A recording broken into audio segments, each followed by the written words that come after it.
Appropriate. Hello and welcome to the final session of War. Last time, our group went on a wacky, fun walk through a liminal space between the living world and the afterlife.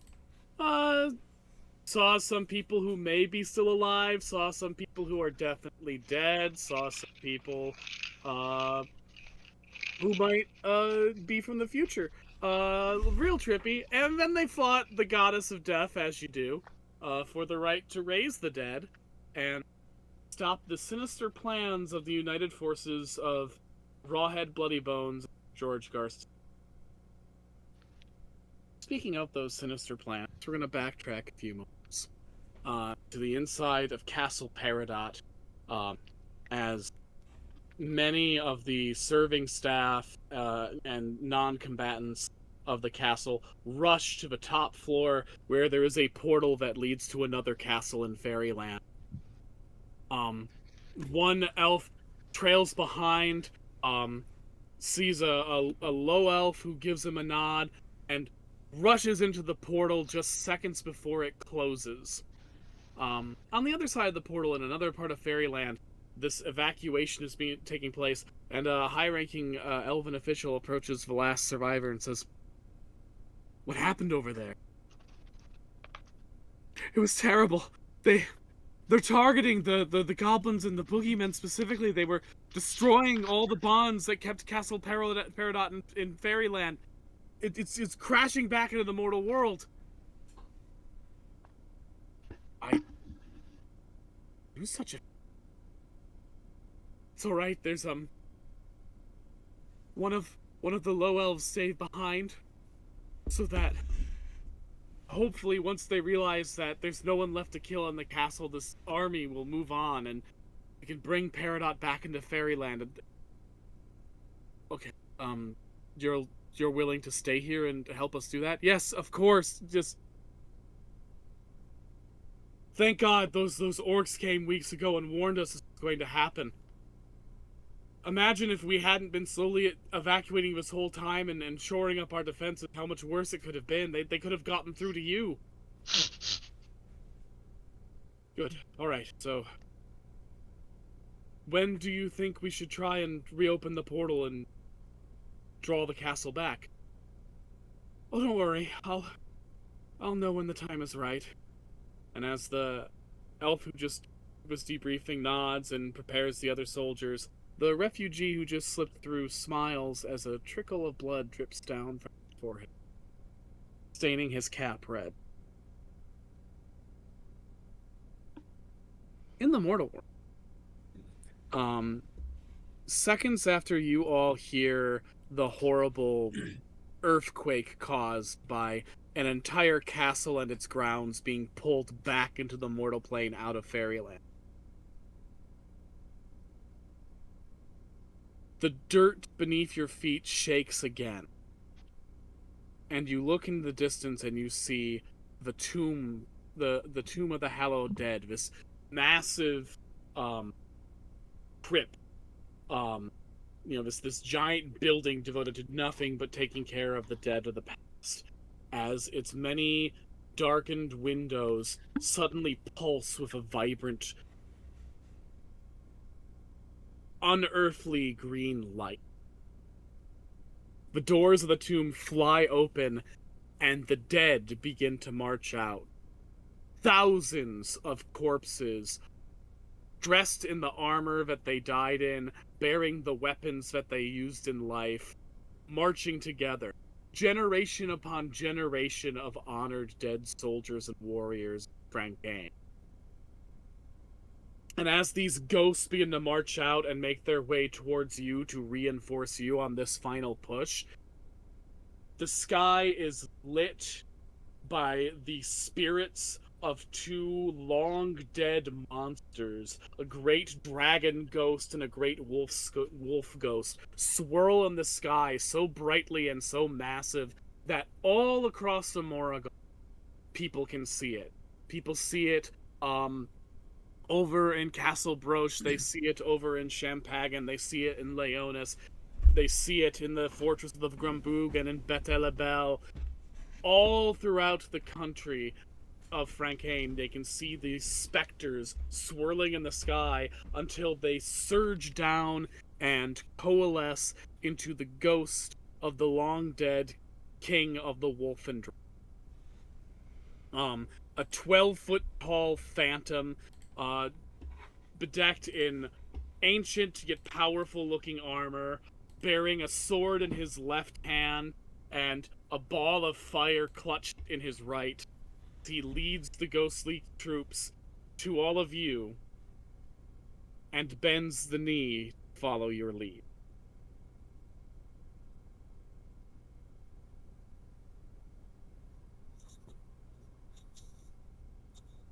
Well, Shit. It is time for you, Arthur. yep, I guess it's time to go to war. Let's get this shindig started.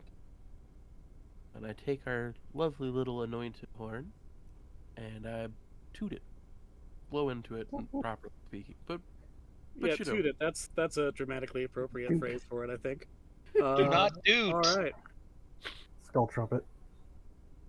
The king Skull nods and trumpet. stands and raises his sword. All the other ghosts raise their swords, and together you march with your newfound unkillable army to solve this fucking war once and for all. You come upon Castle Peridot. It is an enormous castle, and it is fucking wrecked. It is a horror show, as one would imagine a castle once full of people, now besieged by an army of vampires and blood-drunk corpses would be. And normally, there'd be, if this was a true JRPG, you would have to slog through like 10 layers of the mooks to get to the big boss. But Fabula Ultima says skip that bullshit, and so we will. Instead, you charge through, and full-on Return of the King style, you have a group of ghosts just rushing through, and every time a red coat knight or red cap comes your way, the ghosts just take their spectral blades and begin hacking them to pieces until they are dead. With the king of the wolf and dragon personally chaperoning you all, slicing and blasting anything that gets even a hair's breadth close to you, as if he knows that you lot specifically are required to solve this problem. That he is nothing more than the guy to get you where you. And sure enough, after several floors of cutting through wave after wave of enemies to carve a path until you get to the top floor, the king stops with outside the door to this final dungeon and turns. I will hold the line. Make sure they do. But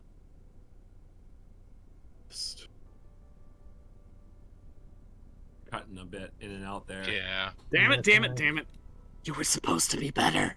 Although there are a lot of settings. Maybe I'm going to turn it to a different setting. Maybe this will help. How about that? Definitely better. Sound Okay. clearer. Try a whispered Yeah. voice. I will hold the line, but I have a request to. How was that? Was that good? Came on much better. Yeah, there was still some slight cutting though. But we can But hear only at the end. for the most part. Yeah. All right. Well, anyways, that's what he says to you. What's your request?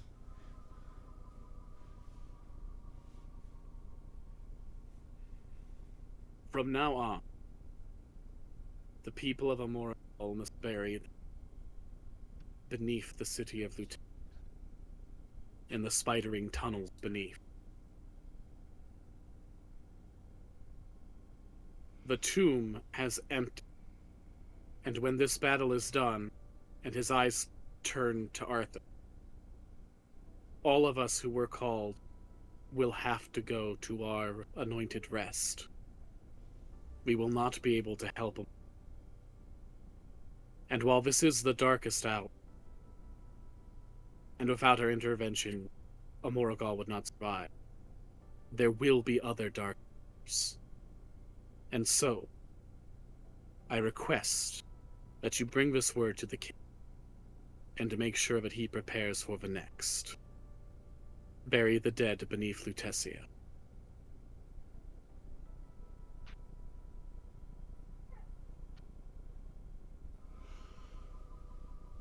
Seems reasonable, yeah, sure. We'll tell him. We will ensure it. Mm-hmm. Maybe we'll make sure He it's all nods. nice and fancy. In the far-flung He nods. future, people will go down there and watch movies along the walls. What the heck's a movie?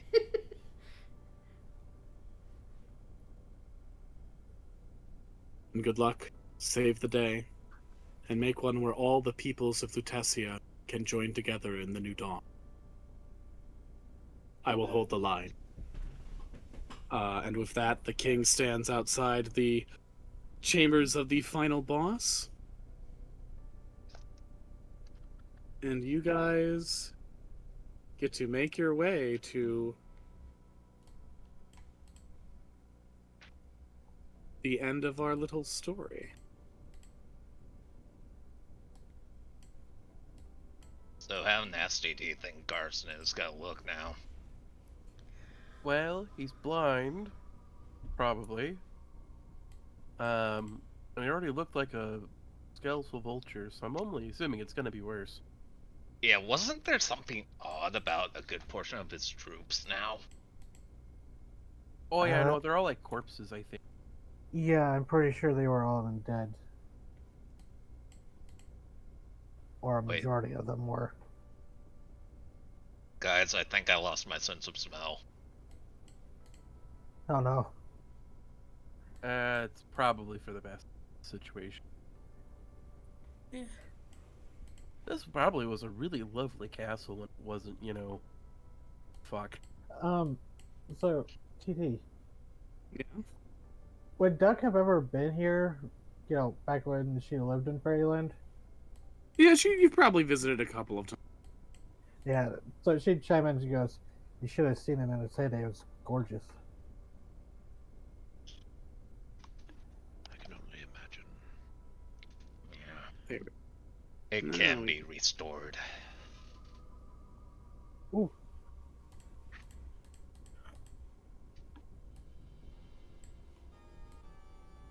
You see standing next to a large and currently unactive portal is Sir George Garston II. Several red caps, including one red cap low elf that you've seen before. Several red coat knights, and that strange wizard in red that you've seen a couple of times.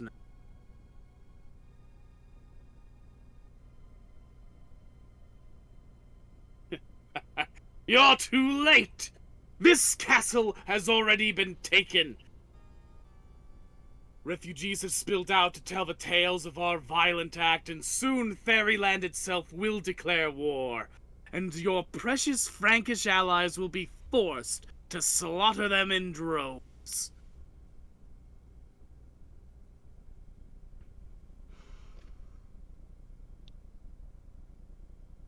Speechless, yes! I'm just Finally! trying No to more come, snark from you little fucks! just trying to come up with No. something that wasn't I'm simply outright. marveling at the fact that a man of your stature has fallen into the clutches of a fairy. Honestly, he's been on this track for years. It was only a matter of They time talking before about? his lack of soul mirrored on his outwards appearance. They talk. Don't, George, says the wizard. They're just trying to confuse you. Yes, George! You must pave the way to our salvation! This I is don't my mean to be so mean. desperate. You've aligned with the likes of Rawhead Bloodybones, and you're too blind to see it. Your fairy tricks won't work on me. You killed your own men! Worthless men! None of them were paragons. We're going to make a new age without any flaws. Only the most perfect of humanity will rule this world. And what of your own son that was a paragon? He abandoned you. George III has always been a coward. He wants to go run in the fields like his grandfather did, living like a peasant when he should be living like royalty. He'll understand in time. And if not, I can always make it son.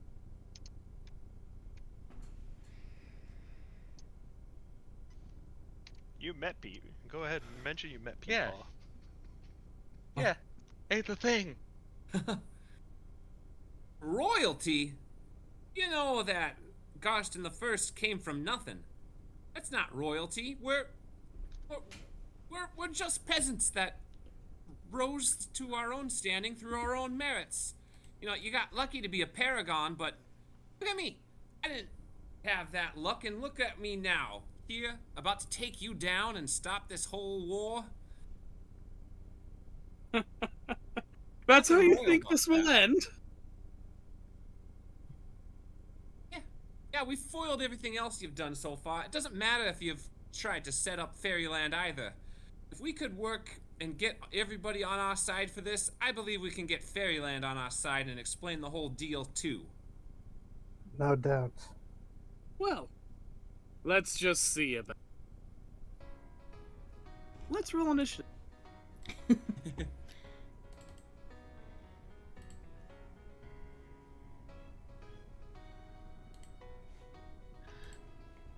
That is...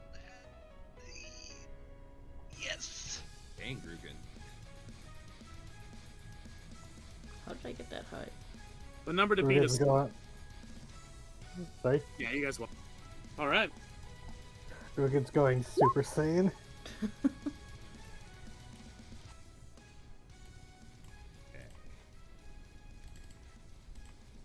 So who wants to start us off? Flavian's gonna use high speed. Yeah, kick your dad in the face. Flavian's gonna try to throw a concoction he's made to throw at George Garston with the intent of, like, weakening his weapons, so to basically inflict weak on him. See if I can do Okay. that with the hinder action. I'm gonna say Dex plus Insight makes sense for the roll. Yeah. Should get 3 modifier on that.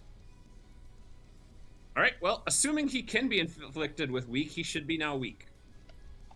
That's Alright. assuming he can be.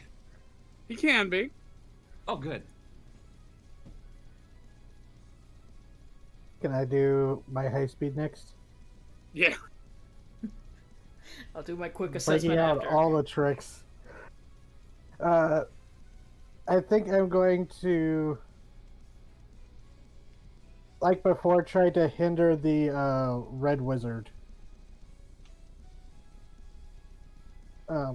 Using entropic magic to try to curse.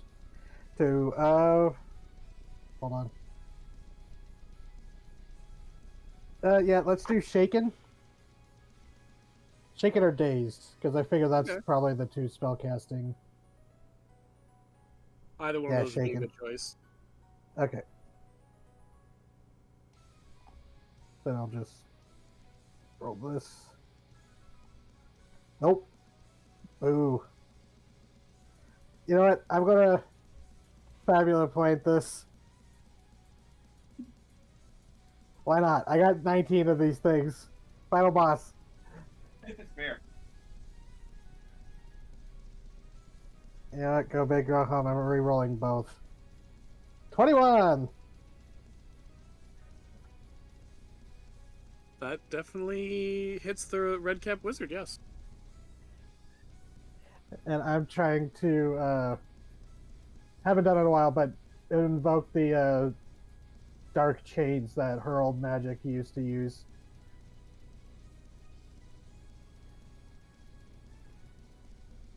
But that's Duck's high speed, so whoever wants to go next. Okay, so quick assessment. Let's see. Who do you want? Do we want Garston or do we want the Red Wizard? I'd say Red Wizard, just so we can get them out of the way. Okay, give me 3 of their traits, like their HP, their MP, and what they're like against light. Okay. The red-capped wizard has an HP of 100, an MP of 100, and is vulnerable to light. Okay. Good to know. Which makes sense. Anybody else got any starters before we actually go on our turn?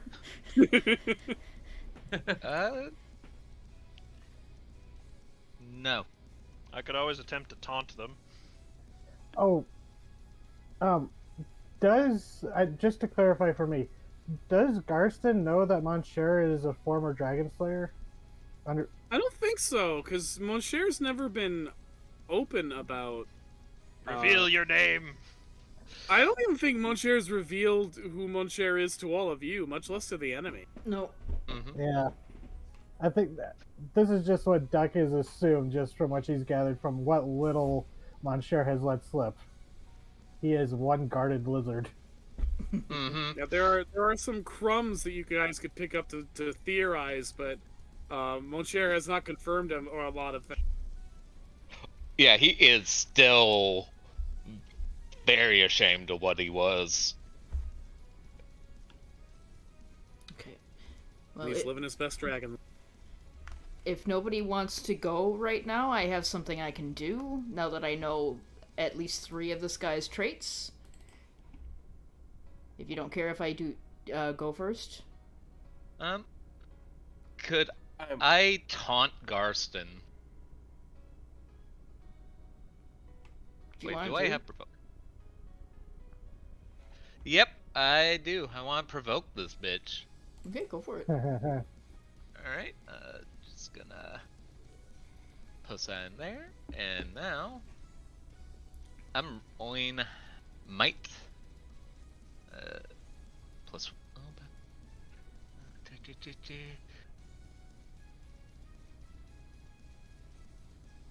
Ooh, Oh, critical success! there you go.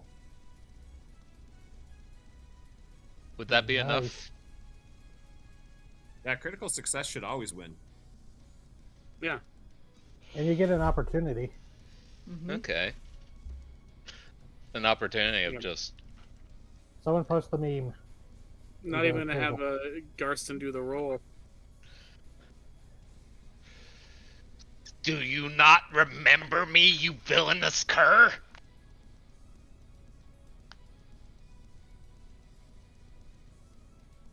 I mean, yeah, we fought several times. No, you daft imbecile. It's me, Monsieur LeBlanc! Oh yes, And you're one of my apprentices, you little shit! How'd you become a dragon? You fucking left me to die! Well, I mean, you were something of a failure. Oh, big talk for someone who parades around with corpses, suckling on their grimy ass teeth in order to try and reclaim an ember of his former glory.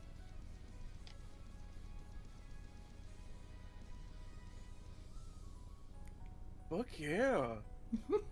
Nice. You will. You also get burn. one of those opportunities. Sorry. No, you're good. You're good. There's always that weird delay with the chat, so it's just like you think you have a moment to speak, and it's like, nope. I know, right? It's just like, fuck, I'm talking over people again. So, and would I be able to volcano everyone? All these enemies of curiosity. Yes. Alright, You would. alright. Just... Alright. I'm hitting them all.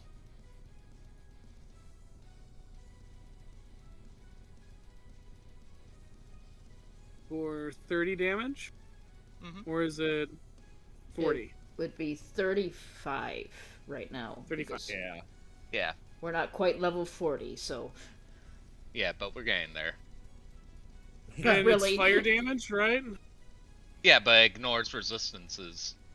And immunities. Cool. Do-do-do, do-do-do-do-do, do-do-do-do-do, do-do. Oh, wait. Well, fine. He's still here. He's not a combatant, so... Well, that wasn't... That's wrong. fine, that's fine. I accidentally did a little bit of a genocide I didn't mean to there. It's fine. Yeah. Where's Oh, the I little closed my bastard? character sheet and they're all gone.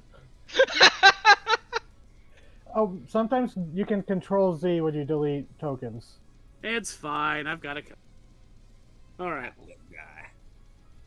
Well, Yeah. damn. Nice. Good job. Thank you. That's my chair's turn. Their turn now. He's provoked. Yes, he is.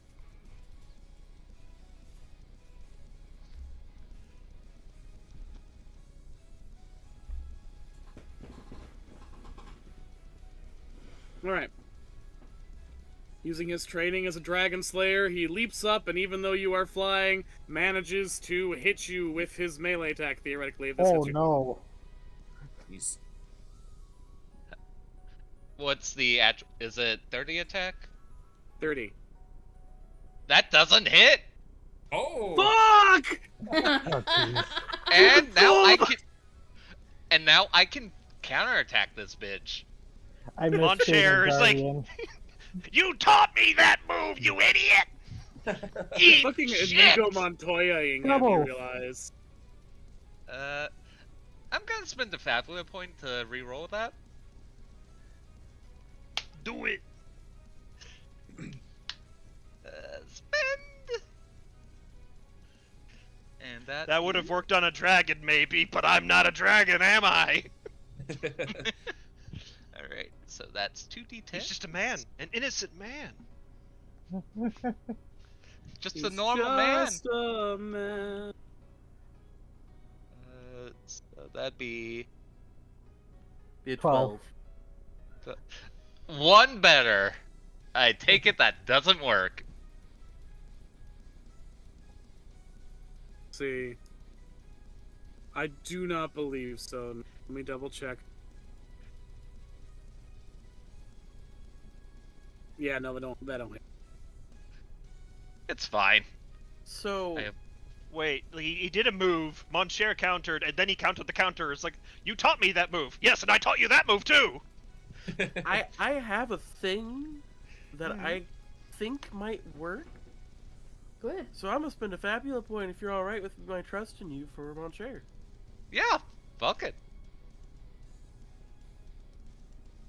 It's time to bust out all the points. Oh, and you're gonna recover some. Does 15 hit then? Bust out all the tricks. Hit Garson? No.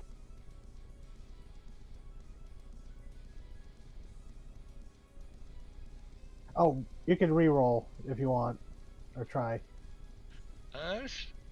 Sure. Because it lets you do another Fabula point re-roll or boost. Yeah, fuck it. We ball. It's the same. Oh my god. You're just not. Well, you do recover at least 20 mind points. Yeah. Oh no. Scat the roll 20 12 curses infecting Scat Shady. Yeah. Who wants to go next? Okay. Flavian will go. Go for it. Alright. Don't forget your swoop. Yep. Flavian's gonna use a trade point to use his superior alchemy. See what that will bring up.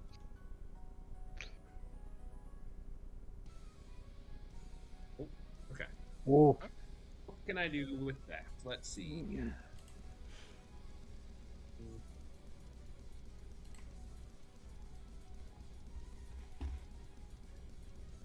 Okay, here's something fun.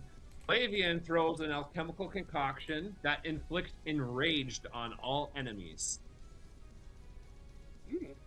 If they can suffer enraged.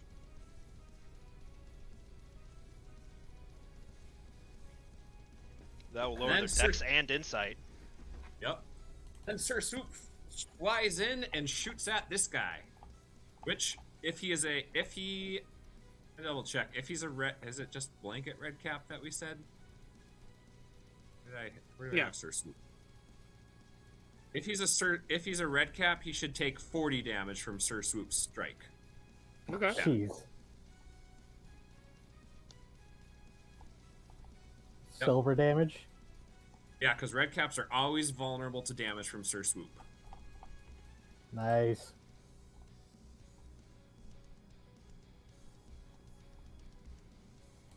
Why did the wizard? Or were you Oh, were we shooting not targeting the wizard? No, I targeted the little guy. Oh, he's not in the battle. Oh, okay, then yes, I'm targeting the wizard. The wizard's dead. Just a fucking splatter. The wizard was defeated by a robot. Amazing. I like that. Damn it, you killed my wizard! Do not worry, great Sir George. Our cause will shine noble and true. Given the damage, he was a fairy, so...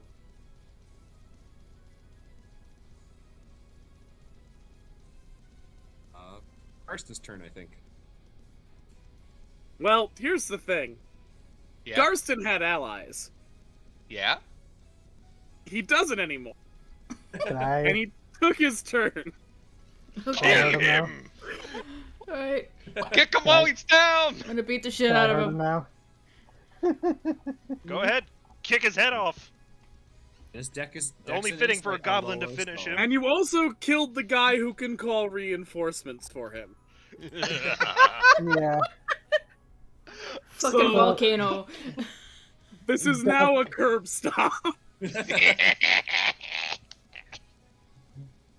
Duck will look to George and say to him, "It's like, you truly are the worst at picking allies and underlings." Before she launches herself at him.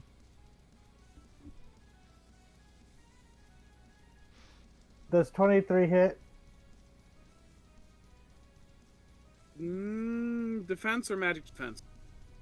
Normal? That... Physical? It's just shy of... Invoke a bond. Okay. Yeah, because if it's just short 1, or short 3, I'm going to... Oh. The problem is I want to invoke both Flavian and Moncher's bonds because they're both 3. Can I just say invoke both of theirs? Because, you know, Duck's feeling inspired by their stories with this fucker. Mhm. So, 26? 26 does hit. Whew. And Duck, as she kicks him and then bounces back to, you know, JRPG backflips back into position, she goes, "I'm not even interested in you. I want to speak to them. Rawhead Bloody Bones, I call you out here and now. Answer me." What the Pointing hell at is she the, talking about? I don't know, sir. She's crazy.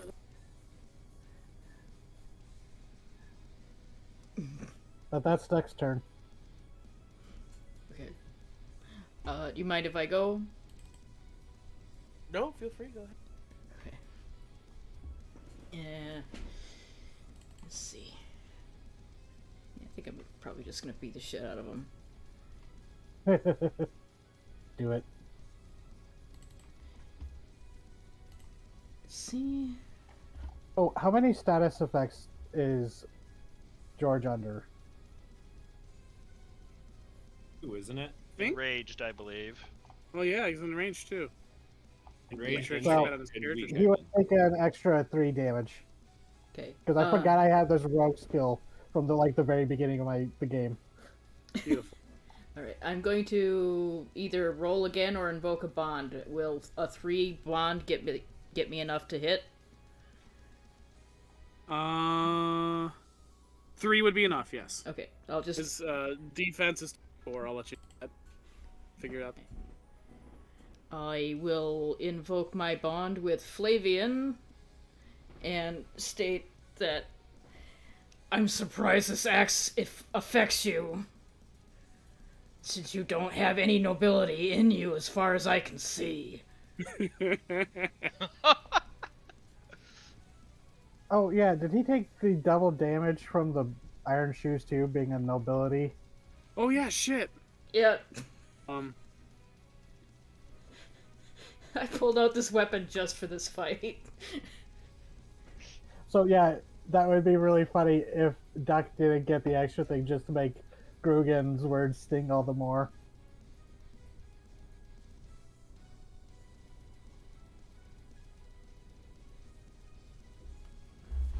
Not really a man of your word, are you? You claim to be against fairies, and yet you make deals with the worst one of them all. Because you're a little bitch.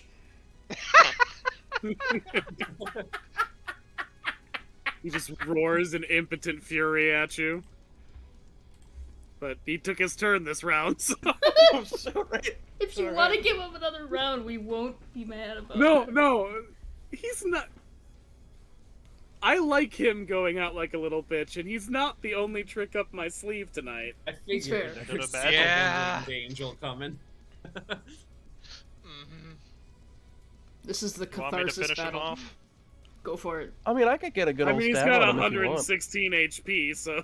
No. Go ahead, Arthur. Everyone get their licks in. This is a You know Persona what? all-out attack. You know what? You're absolutely right.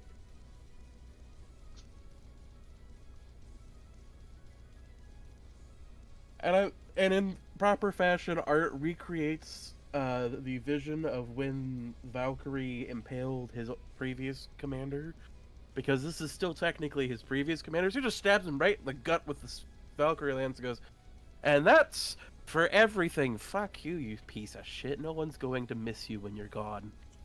I already checked." Hey, Damn. he's in crisis.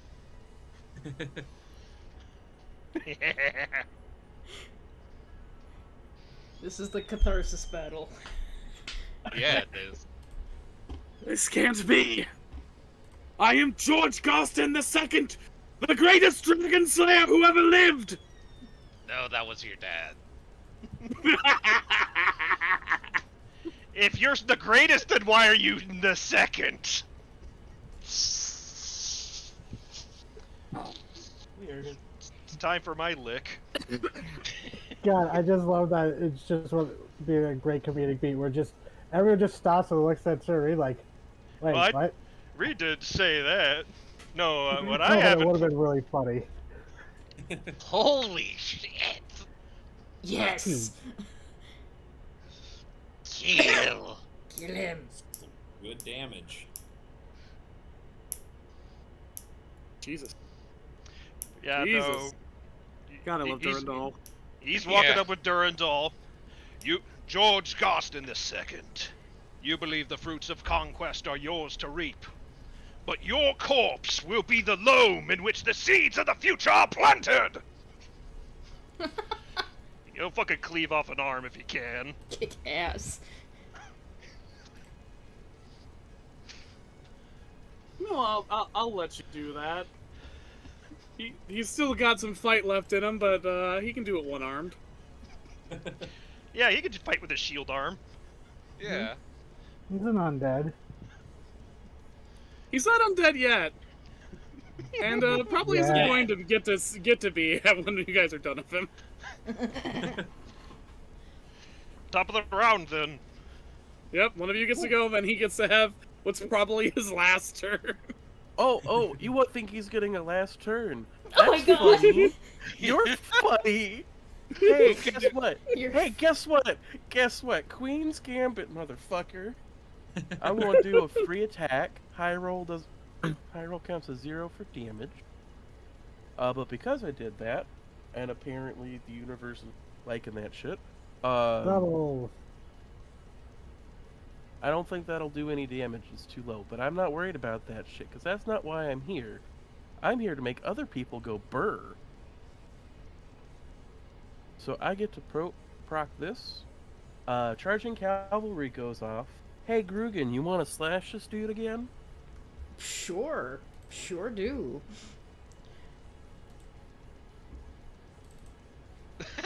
Hell So- yeah! Hyrule counts Metal as pipe 0 for sound that. effect. Hyrule counts as 0 for that, unfortunately. But because that procs off, hey, Grugan!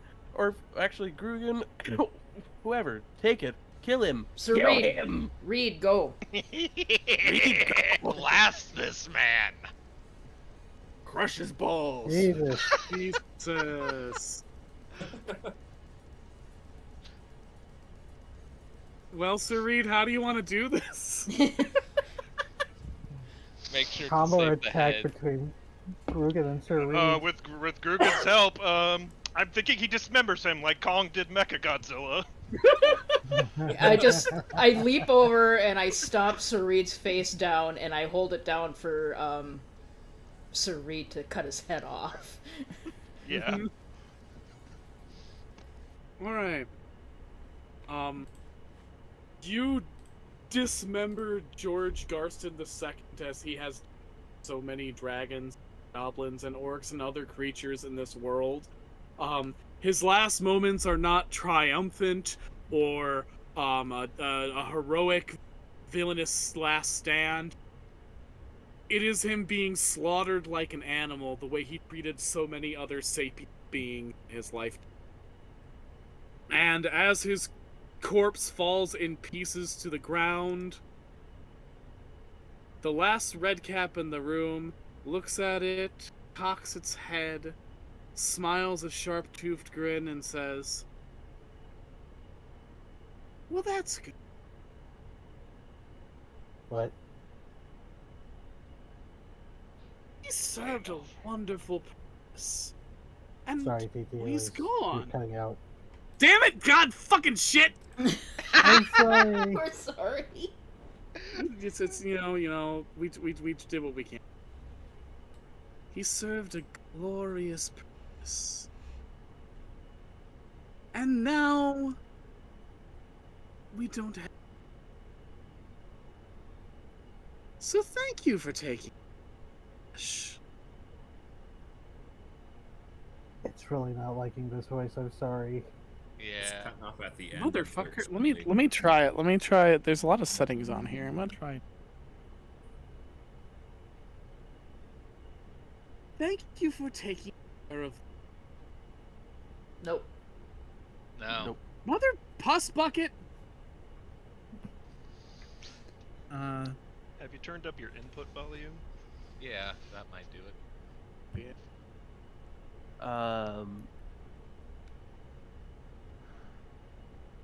Put volumes, man. Did you turn off all the noise suppression stuff when you pick up the new microphone? Oh, what Yeah, about it's input showing. sensitivity? A little further down.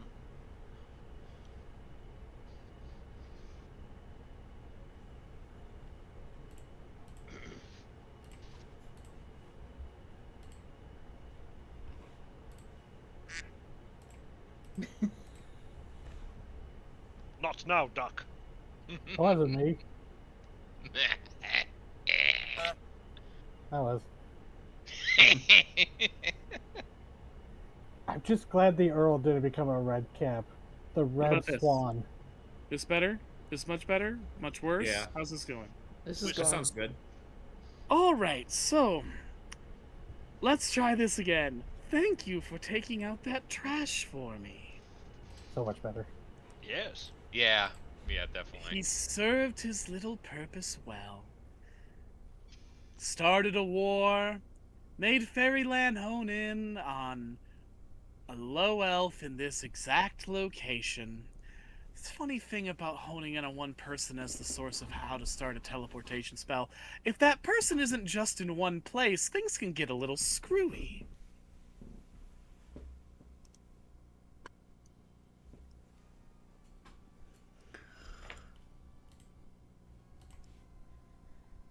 Hey, let's go. The Hierophant congeals into blood as the portal opens, and a tidal wave of blood and bones surges out, and continues to surge, even as the blood shifts and moves as skeleton made of many different creatures' parts to form a monstrous apparition, as Rawhead Bloody Bones truly manifests in front of you for the first time. It took so much doing, but my cage is finally open. And I will make the world finally acknowledge the misery of my existence. Hail to Rawhead Bloody Bones! Roll initiative, gang. Death to Rawhead Bloody Bones. Let's see. And that definitely looks the part of a Rawhead Bloody Bones. I like how it has the boar skull. Mm-hmm. What creature is that skull from, by the way? You know, a really big boar of some sort. Maybe like a really fucked up orc.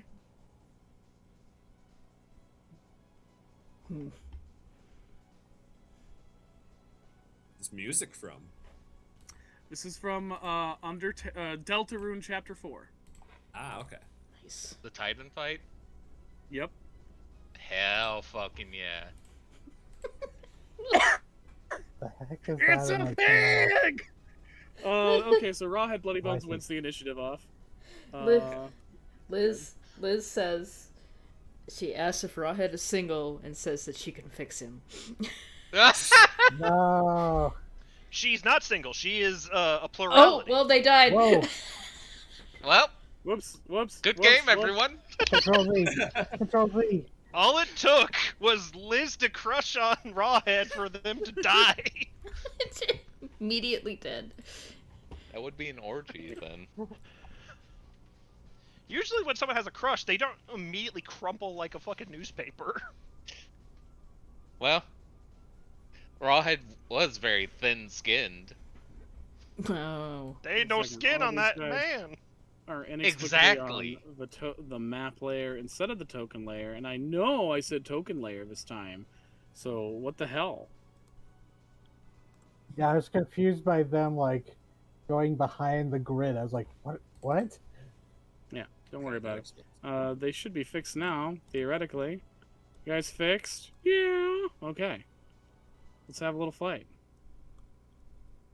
Yeah, there we go. Now my OCD is okay, so we can continue. Flavian's gonna pull out high speed to try to spread some liquid do the hinder action to spread some liquid silver onto a big Rawhead, hopefully with the intent Nice, of nice, inflicting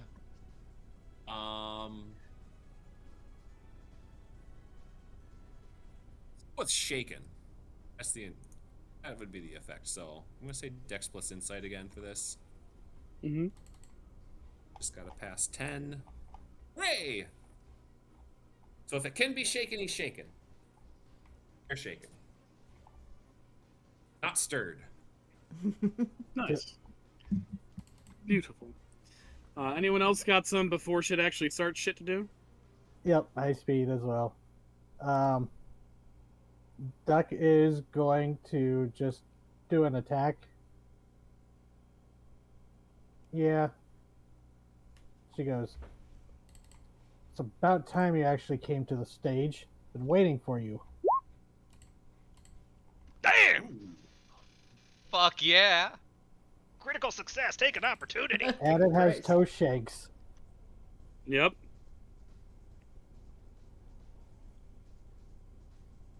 In addition, the damage is doubled should the wearer get a crit. Wow. So You is did. it doubled? Boiling trouble. Okay. Fucking. Rawhead Bloody Bones is a fairy, so it's doubled once. It's doubled twice because they're undead. It's doubled 3 times because you got a crit. God damn. You have been waiting all No. game to kick this thing in the face. 21 Yeah. times 3? 63?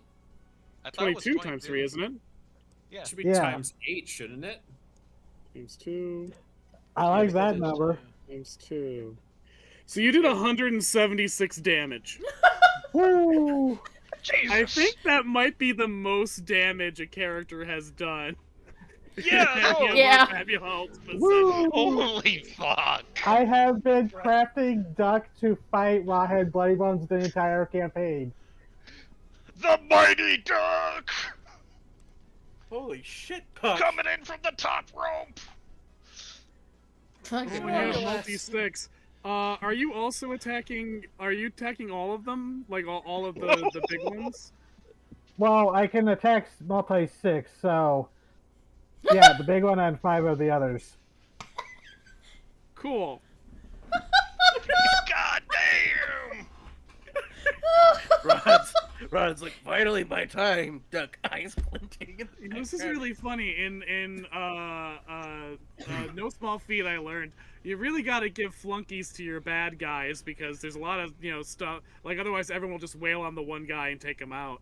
And in this one, I'm learning the flunkies don't help that much actually. You gave me a multi-6 super killing Yeah, that's weapon. also on me. Maybe the real lesson is I gotta stop giving people insane shit. But on the other hand, I do find it immensely funny. Yeah. To be fair, here we did deliberately like prep I for mean- this. You could, Yeah, you we could just spent keep having several them send them sessions- more in. We spent several sessions doing shit and like being like, hey, could I get someone to do something to specifically help me take out Rawhead Bloody Bones? Which I think is kind of what you should do if you're facing a mythological monstrosity. Yeah, because one of the items used to get the Toshank upgrades was the very first one of the very first soul items I stole from one of the big blobs bosses there. Like, if Yo, you're going up that against thing where it's Dracula, like- I love It that the was like first the early JRPG boss is now a mook. the first fucking Yeah. roll you made against this guy was a critical success, so you got Mhm. double, triple. Fucking frog stomp. Fucking barraging that shit. Whew, Damn. goddamn. What a Well, first now hit. Duck's expecting to be basically the #1 target, so help. But wait, that was my high speed. So But it is. Well, You no, gonna it's- kick they are flip going off first. of him? So if no, we're not Rawhead goes first unless Grugan wants to use like assessment or Right, something. right, yeah. Do I need to use assessment? Yeah, I You mean, were it's- finding out I mean- some vulnerabilities I might as things. well, I guess. Quick assessment. What? How is he against light, bolt, and fire? vulnerable to light and fire, normal to bolt. Okay.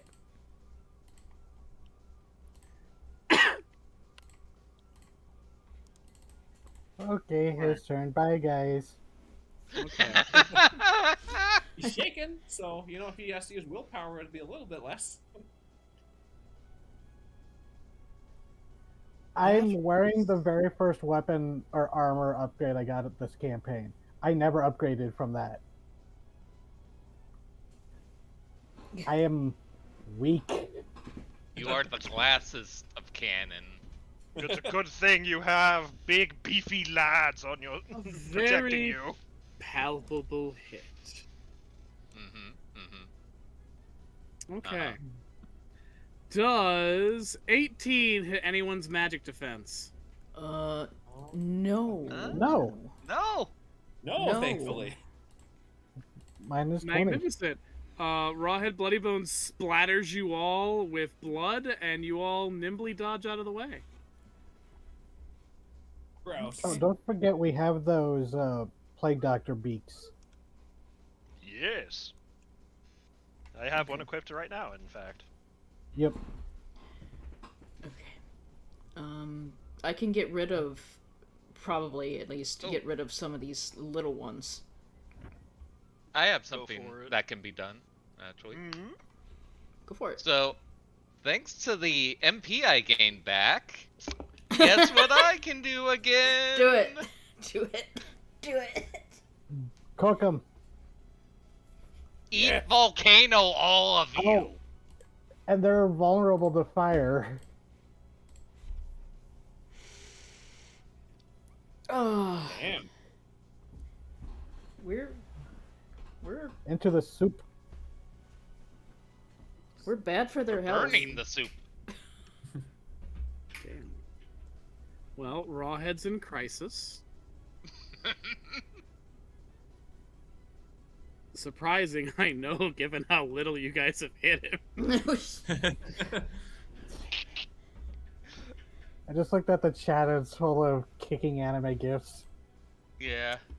Did that also take out? And all the little mini red caps are gone. Oh, it's a shame. Who would have thought those guys would go out within the first round? And this guy's really hurt, but he's still kicking. Does it look like he wish he Just like wasn't? Duck. Both of the aspects of Rawhead right now have a very odd. I mean, granted, they're just bones with blood and the loose, bones wrapped around in blood that's lifting them. So reading expressions is pretty hard, but there's almost a serenity to them as they're getting their ass kicked.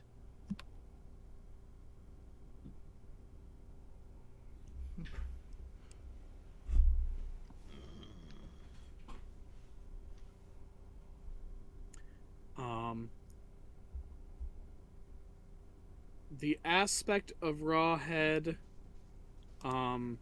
strides for the little guy strides forward and tries to hit Flavian because he's got that shooter. Flavian does 16 hit your defense. It does not. Well, fuck.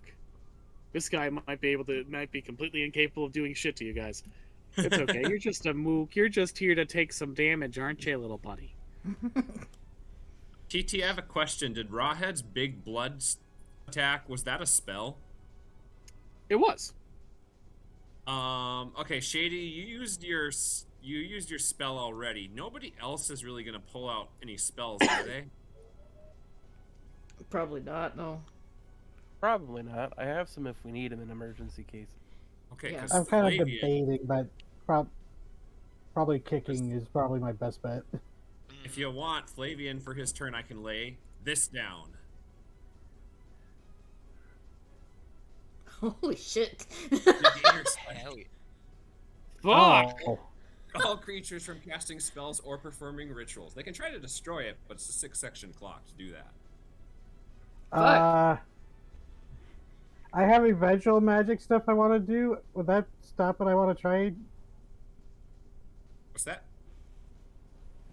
I'm just thinking that might interfere with some of Duck stuff, but if it blocks all magic, It blocks spell casting. Yep. You know, not if it's not like he's taking a Yamanium crystal and sucking the magic out of the room. It's just, you can't cast Volcano right now. You can't cast Cure Light Wounds. Splatter. Anything that's I the can't spell comment. action you can use. Alright, so Flavian's gonna lay that down to stop spells, and then Sir Swoop is gonna shoot at the little guy to inflict 40 damage.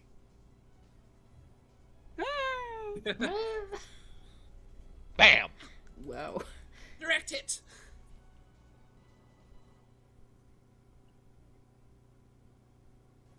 All right. With all his allies slain and himself in, or herself, I guess I should say, since we did reveal the origin of Rawhead Bloody Bones, and herself in crisis, Rawhead activates Sanguine Frenzy and heals 20 HP per round for every ally that died this round. Oh, dang. Oh, come on. Oh, jeez. You didn't think Alright. it'd be that easy, did you? I knew I should have done something else. Okay. Oh, no, I So, have. It's my turn. Can I do something goofy? Mhm. yeah. It's a heroic skill I've been saving for this moment. I'm gonna stab the big one. Does a 26 hit? It does. Excellent. I have an ability that I'm gonna immediately drop 20 MP for. Hey, so attacks are gonna cost 10 mind points now. Ooh.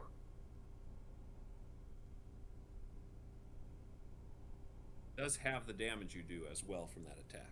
It right? does have the damage, so it would be 9 light damage. But But with double no back up to spellcasting going 18. on, but with no spellcasting going already from the ability, and now that Bloody Bones has to spend 10 Yeah. MP to attack. Nice. we're bullying her so bad. We're bullying her so bad. So, how do I attack this negator? I think you would just do the objective action. Since you're the DM, you get to set the difficulty level of killing that. What would be a fair difficulty level? I think.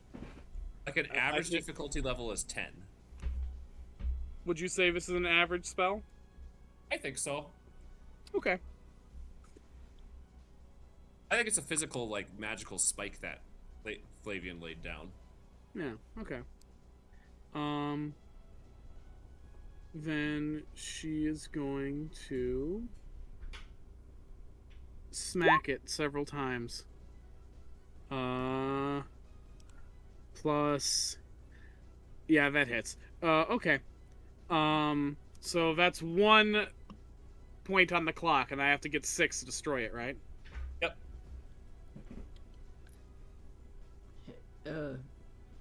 If nobody minds, I have something to do that further bully.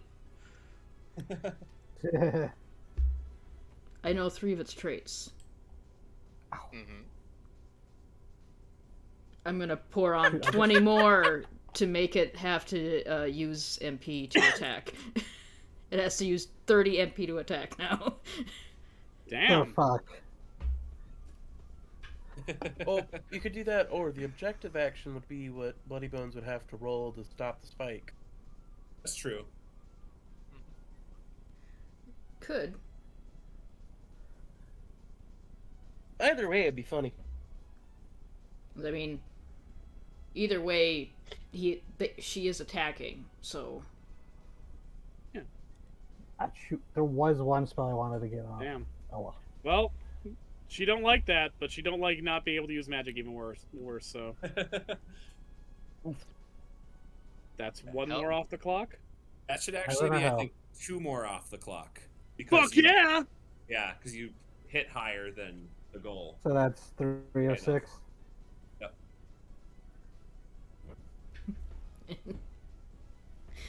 30 What mind is the points spell gone. you want to use? Mortasheen. Well, Rawhead's got lots of spells. Using Mortasheen on them would be traumatizing, I imagine. Yeah, that's why Using Mortasheen on her would be a great idea. You should try it. Yeah, I I don't know. think you were going to do that. Wait, Who's... So I'm that's getting turn. mixed messages. Should I or shouldn't I? That seems Definitely like a not. threat. Do it. Do it. Do it. Do it. Do it. That thing What absorbs could go poison wrong? for sure. Yeah. Well, so Ray, do you want to stab this blob? I suppose I could. But I think, the thing to do is to, what is the exact wording of this again?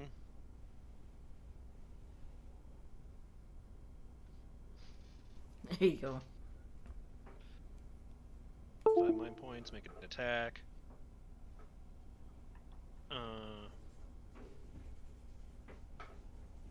Wow, low roll. That's a low 23 roll. does hit. Low roll, he says. 23 does hit. Alrighty. Consider them breached. Until my start of my next turn, they're going to take 6 more damage from everything that hits them. Nice.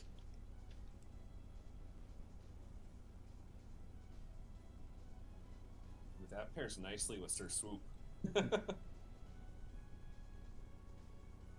I think I'm the last one, or I'm unsure. Actually, she is. She gets a Yeah. roll. Yeah, I think didn't we already go this round? No, I used high speed. I haven't had my actual turn. She smacks the nasty thing. Did she break it? Yeah, she definitely broke it there. All right. Well, now Good spells can be used. attempt. Hey, Art, have you already had your turn?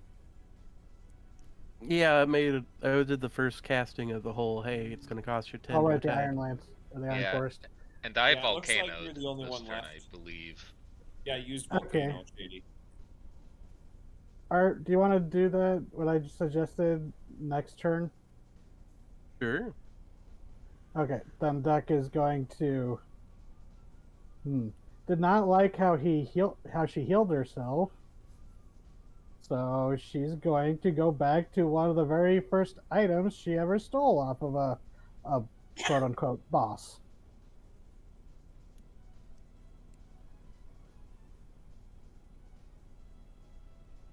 Does Ooh. 20 hit? It does. Just barely. So they can't heal, and they take. Or no, they take 5 points every turn, or every round until they heal themselves with either a potion or a healing spell. Nice. So she's 'Cause now got. they're- Got a leak. Yep. Gotcha. I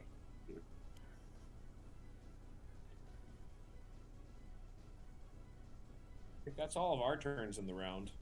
Mm-hmm. All right, then she's got one last turn this round herself. Already did her Sanguine Frenzy, so she is going to try.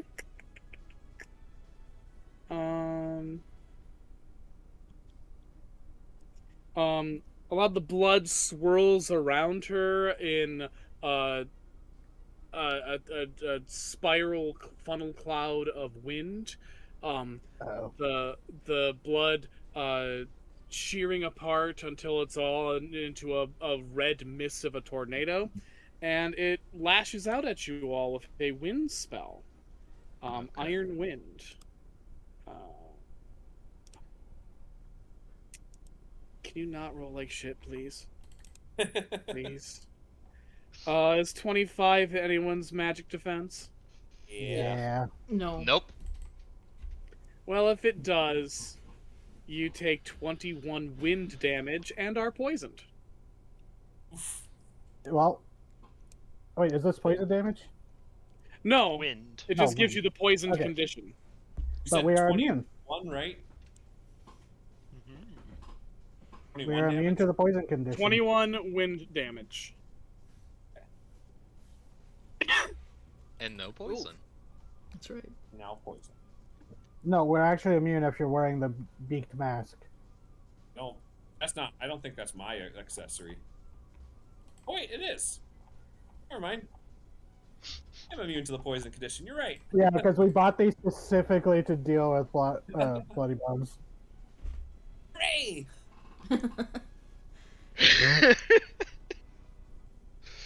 So, top of the round, she goes again.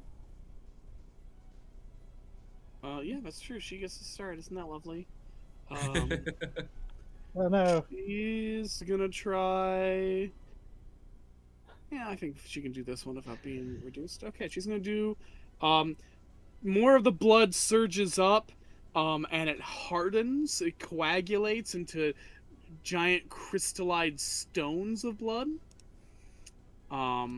She tosses those out at you. Does 36 hit everyone's magic defense? Yeah. Yeah. Yeah. Yeah. Okay, lovely. Owie.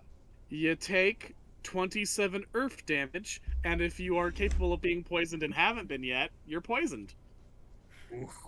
How much damage? You said 27 27. Okay. earth damage. 27. You cannot destroy the mud man with mud! I am immune to earth damage. Nice, And you still get the isn't- poison condition if you can, though. Yes, I'm wearing the Oh plague yeah, doctor I'm in mask. crisis. Yeah, I'm in crisis too. I'm in which- crisis. All right, she's finally hitting hard. Thank Christ. Can Flavian go next? Because with this, I'll be able to take 2 inventory actions. Oh? Go for it. Sure. Okay. Flavian will use a trade point.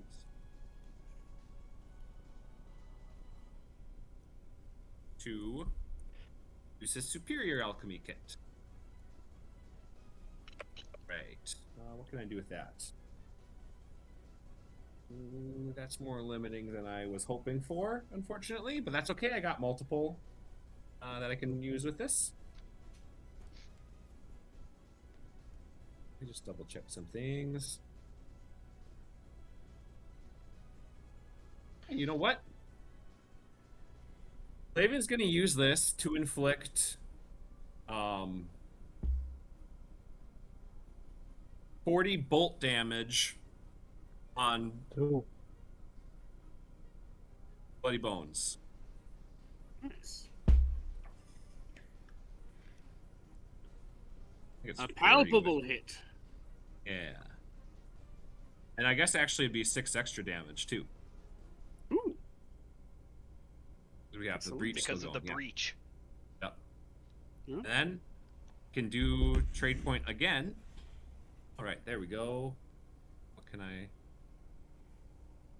I don't know. I was really hoping I was going to get one that would let me select everybody, but unfortunately, I did not get a roll for that. You or one ally you can see. All right, Flavian's going to look to you, Duck, and Flavian's going to heal ya by. Oh.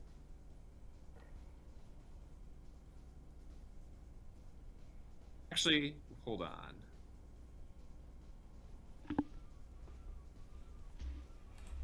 Flavian's actually going to select you and himself, and he's going to heal us both by, We are squishy. yeah, by 20 HP, both of us, Okay. from Potion Rain. Just out of crisis by a couple Me too. points. Me too. And then Sir Swoop attacks and would inflict 46 damage with that breach. Damn, very nice. All right. Rawhead really didn't enjoy any of that. And Understandable. decides to take her, and she also doesn't enjoy this fucking ragged wound that you've given her with those barbs. So she plants her giant bone arms onto the ground, holds it tight, concentrates, and has more of her bloody mass emerge from the portal, losing this turn to heal herself for 40 HP. Okay.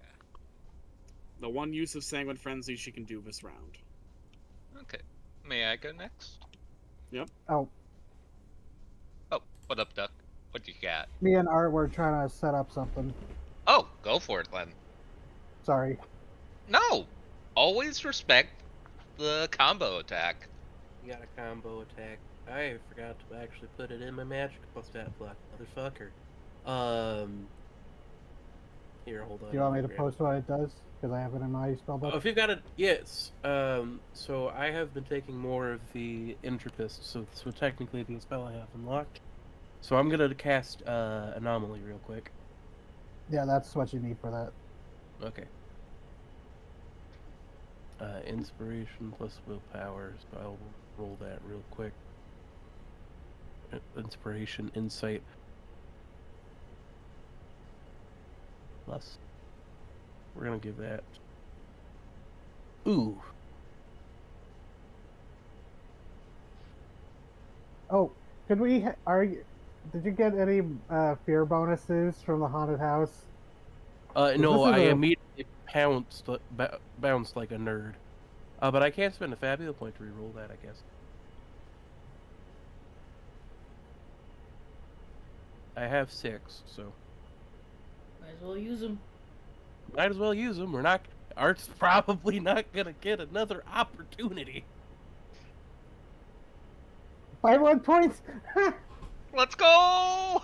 Big damage. But does an 8 hit the magic defense of Brawhead? Just an 8? No. I No. didn't think so. You're No. gonna have like +3. No. No.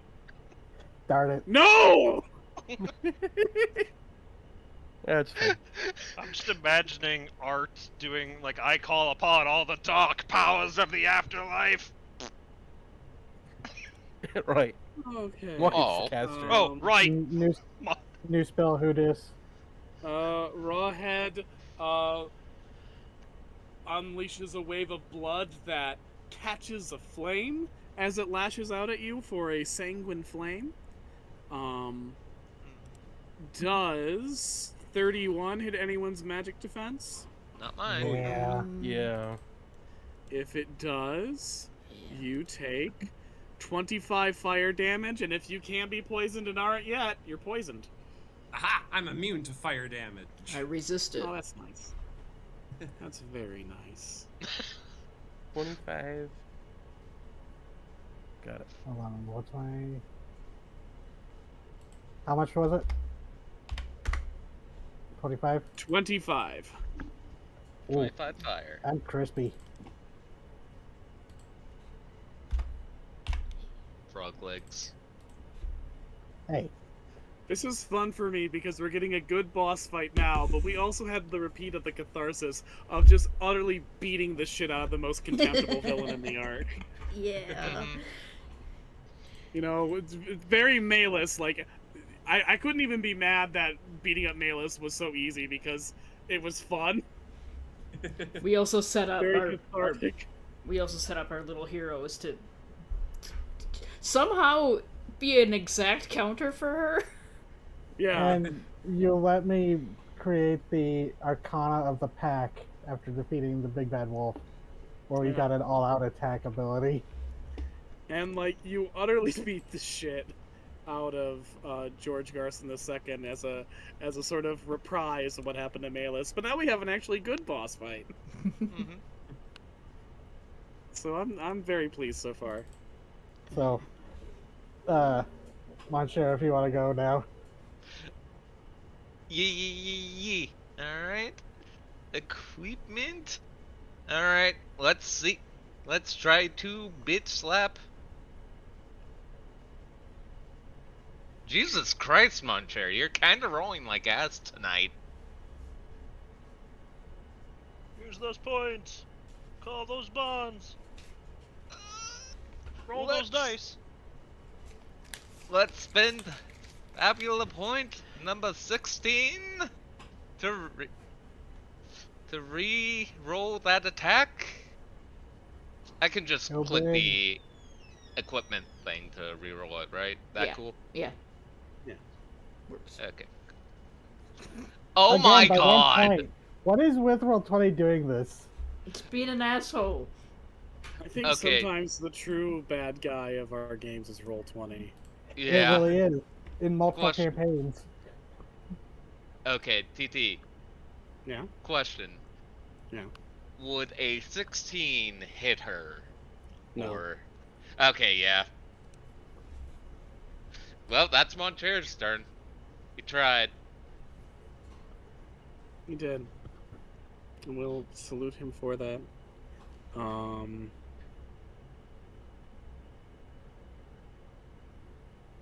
Yeah.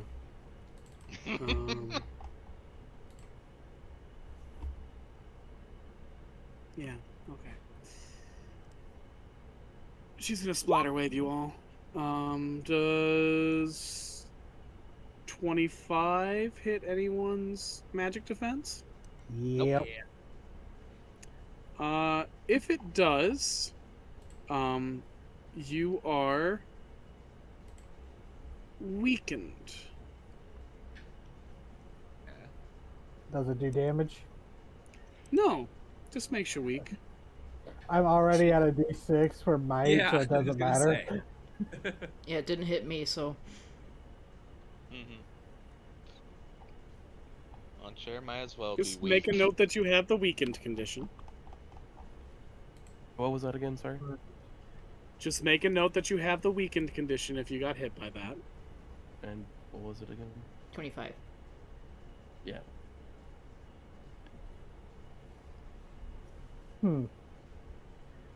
Do we know if Rawhead has any resistances or anything to bolt?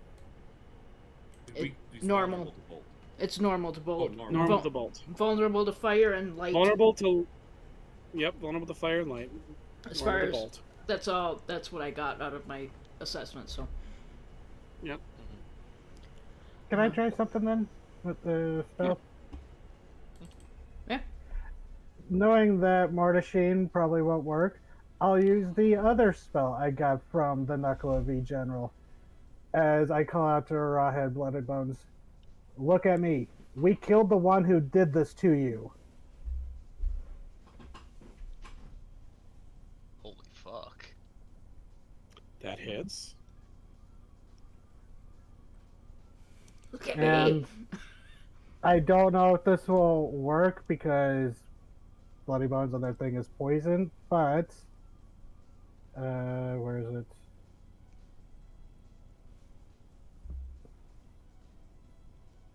Because they are a fairy type, are they poisoned? Unfortunately, Rawhead is flat out immune to poison. That's what I both the element expected, and the but effect. that's what I as- expected. But As you call this out to Rawhead and hit her, she pauses before her next attack and says, I thank you for killing the one who did this to me. But until I have the attention of the ones who allowed this to happen to me, I cannot cease.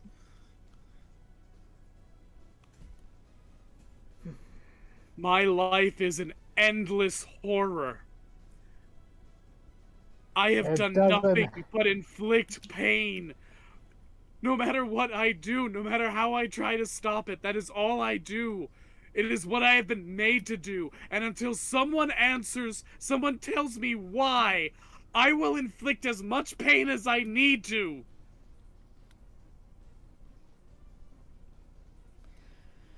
Duck, you're a leader of fairies. There's a portal behind them. Could you do something about that with ritual magic? Not in the middle of a boss fight. Nope. But Duck is trying to think of what to say in response with that realization that, yeah, she is the leader of fairy kind now. She would say. Well, exiled fairies. Exiled. Semantics. Semantics kind of is an all important magic is distinction. about. I That's an know. important distinction. Yeah. Well, but that's the Duck- thing. You can well, argue your semantics. Yeah, Duck would shout that, then let us help you. I truly believe I know what you're going through. I've been cursed by them as well. To kill everyone you love? To everyone who tries to reach out a hand?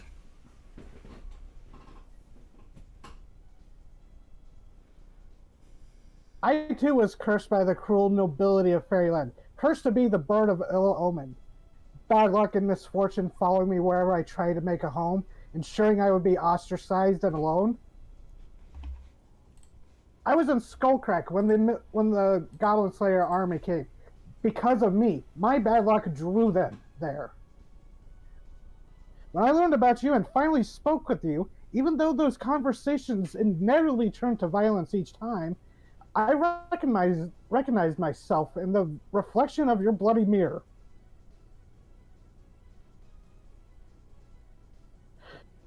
You are a monster, and you have devoured the souls and bodies of countless members of our kin.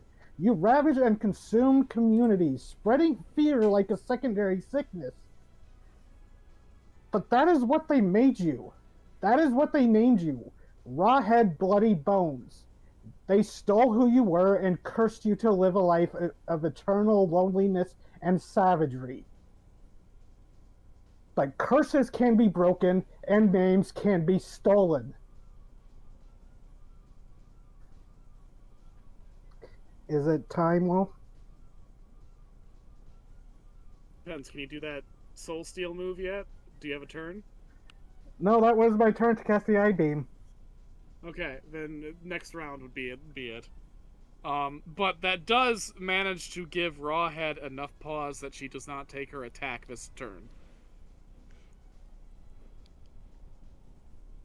Okay, Drugan's gonna look at Duck and go, "Do you want... Should I continue until you can do what you need to do?" Yes. Alright, and he's gonna turn and go, "I am sorry." And he's gonna hit her.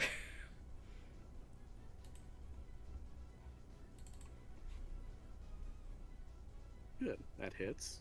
It does that some extra taste of damage too. does that extra 6 damage from the breach, I believe, too, so. Okay.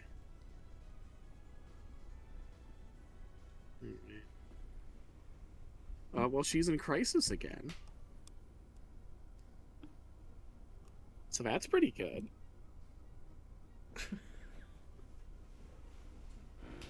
It's a good boss fight so far.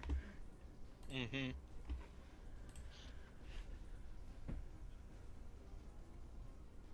So who's next? It's her turn, and she pants, and like the grip the blood has on the bones is beginning to loosen. Like this construct is beginning to collapse a little bit.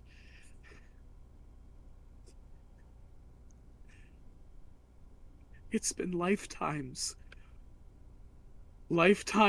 of me struggling in vain to keep myself from hurting others, and always hurting them anyway. I don't have the freedom to be anything but a monster, but if I do enough damage, maybe some higher power will stop and tell me why. Why was this allowed? Where is the justice in my existence?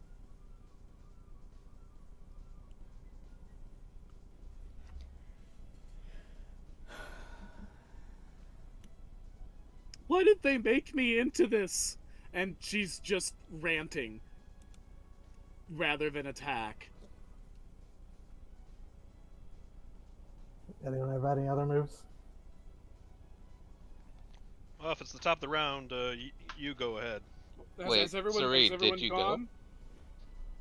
Yeah, I feel like we're still in this in round 2 here. Yeah.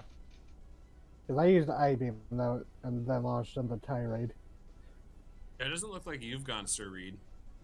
Yes, I was waiting to get the most value out of Breach. Anyone else not gone yet? I think that's everybody besides Sir Reed. Yeah.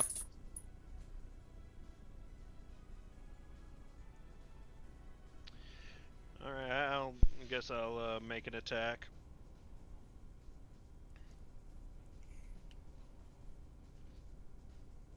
That do hit. And that do good damage. There may be You no got her out of the justice in your- triple digits. Ooh. There may be no justice in your creation, but justice you shall have.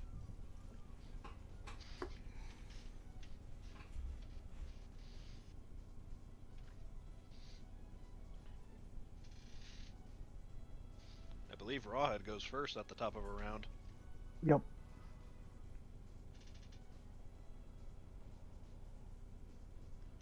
The skull in her body shifts, she is unsure. She doesn't really want to destroy you, even though she is compelled to destroy by the nature of her being. And some part of her is resisting just out of sheer confusion. She uses her Sanguine Frenzy to restore 40 MP. Not health, just magic in case she decides to turn this around. Okay. Dragon Ball powering up.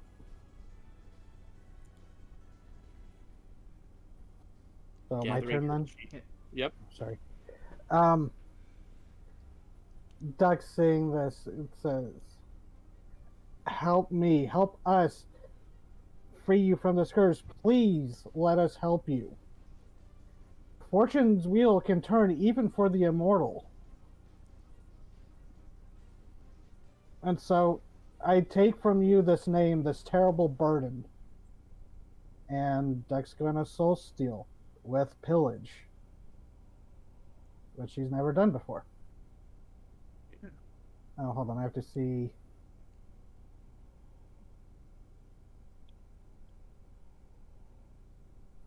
Sorry, the lights, the spotlight's on, and I'm like panicking. It's alright. Mm-hmm. Soul steal, so I get a +4 to this.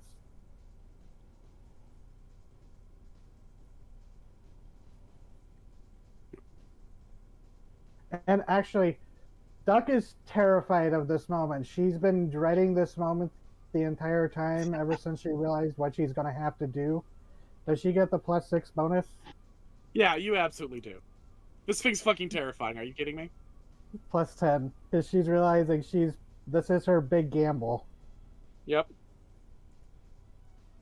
I'm going to fabulous point reroll. That's 15 plus 10, isn't it? No, that's 5 shit, plus yeah, 10. Please do fabulous point reroll. So you know what? Roll big. Let's do the whole thing because the 4 is below half. Gamble. Oh come on! Roll 20. Wow. That's I think every You time wanna- we try to do fabulous points. No, wait a minute. So you spent 1 to re-roll. Both Invoke dice. your fucking bonds. Spend points for all of your damn bonds. Mm-hmm. Oh, If there is any moment where that bullshit should be allowed, it's the you know, final boss battle. This isn't what the spell is, but for her heroic skill or the heroic skill or the skill she took for breaking her curse was the spell Clean Slate, the heroic skill. So I think she's trying to lean into that. She's trying to help purify. So okay, Grugan's gonna plant his hand on your shoulder and with the fairy bullshit that fairies have, he's gonna give you his MP for this. So, mostly just do I reroll mechanically giving you his bond. I say spend a fabula point for every bond of every character. Like for every character in the scene that you have bonds with, spend a fabula point and add their bond to your roll. Okay, so there's Grugan. Arthur. Normally you'd only be able to pick 1, but it's the final boss and you have a shitload of fabula points. Spend that shit. Yeah, so Flavin, Grugan, Art, Reed, Monshare, and each of them I have 3 points with. Do you have a point of Bond of Rawhead? Let me go check. I think I do. I'm pretty sure you do. Yeah, you've mentioned it before. Oh shit! I don't know if I wrote it down. I have one for Ross Weber, Marta Brickabraxer, Reed, Lady of Fear. Oh wait. Flavin, Arthur. Call upon your bond with the Grumbouge, maybe? Well, either way, that all should be enough to give you enough to cap over the 20 that is her magic defense, and succeed in your thievery ploy. That means her heroic skill for Rogue kicks in. I may target any number of creatures of the same at the same time, which in Rawhead's case is every single Rawhead Bloody Bones in existence that she's All targeting. the red caps. And Alright. no longer will we hide in fear at this name. Instead, accept this gift. I give you this name in its stead. Take it and live its truth. Fortune Rose, the Garden of Plenty, with flowers red as blood and mighty thorns like wicked fangs to protect those that shelter within your hospitality, partaking of your generosity.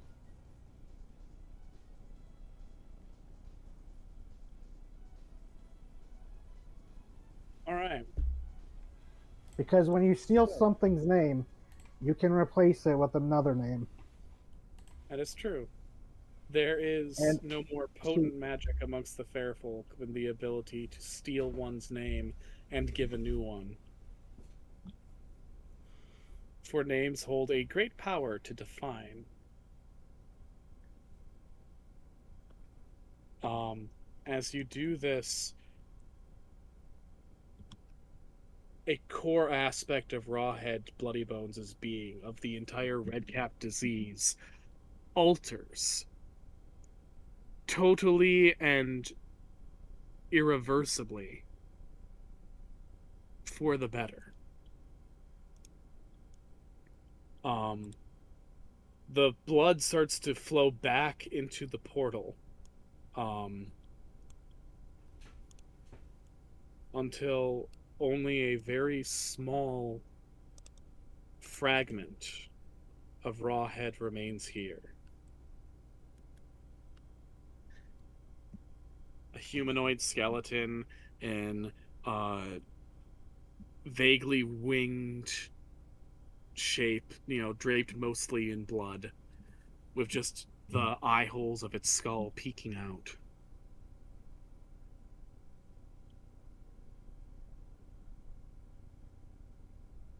I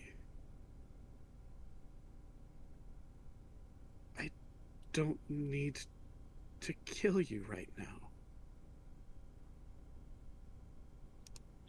You needn't kill anybody ever again. She looks at her hands. It's not telling me to slit your throat, to drink you.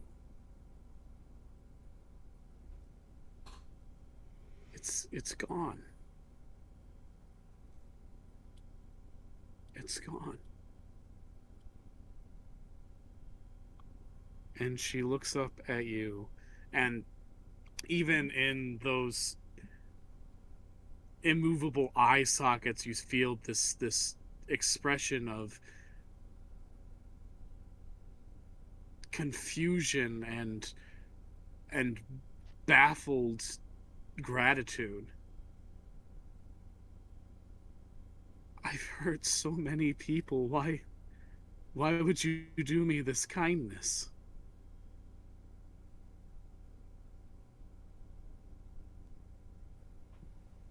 Because that's what should have been done. You never should have been made into a monster.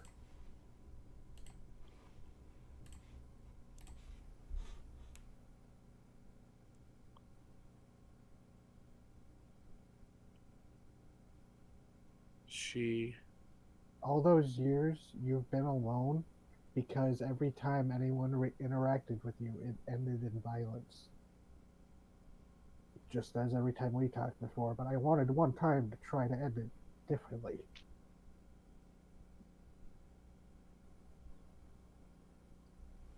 Do you think it will stick? Do you think this will last? I certainly hope so. She nods, and she looks at the portal, and you can see on the other side a vast lake of blood. The prison of Rawhead Bloody Bones deep within Fairyland.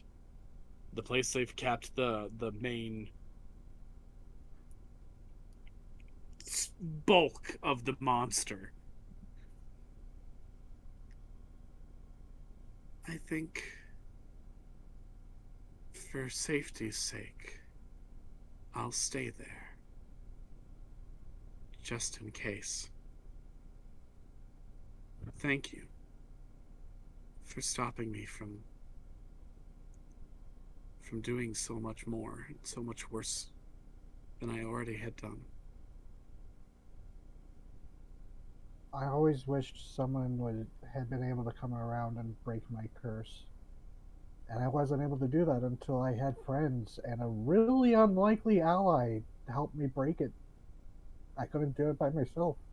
So. Maybe for all the pain you've caused, maybe you can start to help.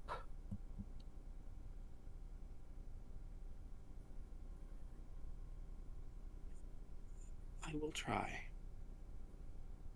Once I'm sure this sticks, once I'm sure that I'm not going to hurt anyone else anymore. Thank you, Grumboog Duck. And with that, the last bloody vestige of Rawhead collapses and slides into the portal, and allows the portal to close.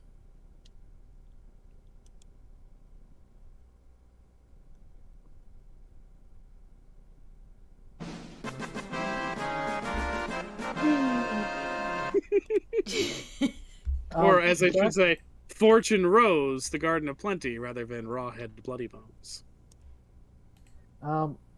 Duck looks to what she stole, and as well as the blood, the ruby blood she got from the vision. What does it look like now?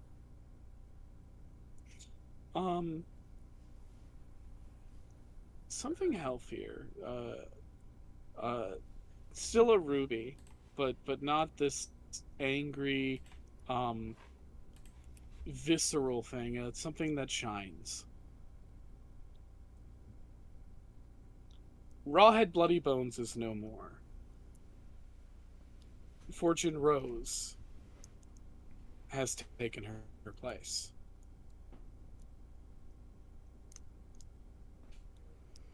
And that is a significant fucking change into the power dynamics of this world. Yay, I have impact.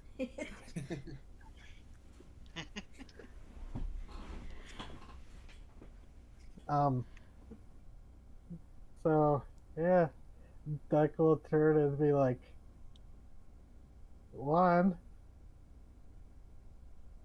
Reed's gonna pick you up immediately and put you on his shoulder. Oh, right, you're tall. Good job, Duck. Really Well good done. job, Duck. Oh god, I thought I was gonna like break down into tears the whole time there. Oh god, I was so scared. Yeah. Yeah. I didn't think those muscles still worked. I understand. It's a good thing you're carrying me, Reed, because yeah, my iron boots would be knocking. Well, how about we deliver the good news then? Oh, one thing I want to do before we give let them come back to their castle. And Duck is going to go and find like the big wall or something and take some of the spilled blood from Garston. Maybe even taking his arm as just like a big paintbrush and just going, "The Grumboog was here. You're welcome. Fuck the unseelie cords." Beautiful, wonderful. There is one point of drama, though. The battle is over. The darkest hour has finished. And you all see a dark hooded figure manifest next to Arthur. A pair of black raven wings hanging from their back. a large shepherd's crook held in one bony, phalange-filled fist. The time has come, honored dead. We have given you what time we can. I think I got done what I can. Quick question though. Do you think I'll need this? And he says, knocking on his skull. No. Alright, No and he need just for watches. bodies where we're going. That's good. That's good. And Art pulls his skull off of his ghostly form, and he's like, I really hate to burden you guys. Could you make sure this gets to my wife? But of course, friend Arthur. Yeah. Alright, cheers, Indeed. lads. As Arthur departs his body, you notice another figure, one that you recognize, appear. The Valkyrie. Oh, right, yes. Hello. Here's your lance back. It was really useful. Thank you. You're welcome. Again, sorry, I took it. Duck just turned It's very fine. quietly. You used Perhaps it for good, she- and that's what matters. I'm gonna whisper the duck's ear. Perhaps she allowed you to take it, knowing the good it would do. So this is Yeah, really sure. it, Art? You're just gonna go on your merry way, all cheery like? Well, lads and lasses, I appreciate the concern, but, like, it was always kind of going to end like there wasn't really much a choice. I'm just happy I got to meet such a fantastic bunch of rapscallions, ne'er-do-wells, and good, honest people. Well, there's just one thing. And Duck goes and jumps up and gives a big hug. Yeah, I'll Wait, come the up behind course and hug back too. Gather absolutely. you both up because I'm huge. Oh god, I'm squished between spiked armor and bones. Oh, It's been an honor to meet you, Art. the honor was all mine. Don't get too sapped. Thank you for everything, Art. I wouldn't be here if it wasn't for you. You know Thank what? you, thank you In for my heart, believing in lad. me. Of course I did, lad. I ain't seen such chipper. Oh, bleh, I know I'm fucking over my words. I never met such a chipperly lad with a keen eye and a shrewd cunning like you do. You're gonna do great out there, kid. Thank you. Be well, Art. If you see a Joanna, give her our regards. Oh, of course, bud. No worries, Monsieur. I know where, I- and trust me, we'll catch up again. It's the one constant of life. It is good to meet such a man of honor. Ah, shucks. You'll do. And to meet such a great knight as yourself, I'm a lucky lad. It's a shame to see you go, but it was really it was he that is a character. He's fumbling. He's like, it was always going to happen, but glad to have met you in that time. Of course. I think this old soldier deserves a good rest. Appreciate it, lad. Maybe this time there long won't be overdue. another war to wake you up. We're gonna hope not, otherwise it's gonna be a very interesting time. There won't be another war like this if I have anything to say about it. I like Good on you, this. lads. The Grim Reaper takes your hand and says, "Come, there is a mountain to climb." And the Valkyrie takes your other hand and says, "And beyond that, paradise. And trust me, it will not feel too long before the rest are with you." Yeah, no, I'm not worried about it. Let them live long, happy lives. Hey, fuck it. It'll be long from their perspective.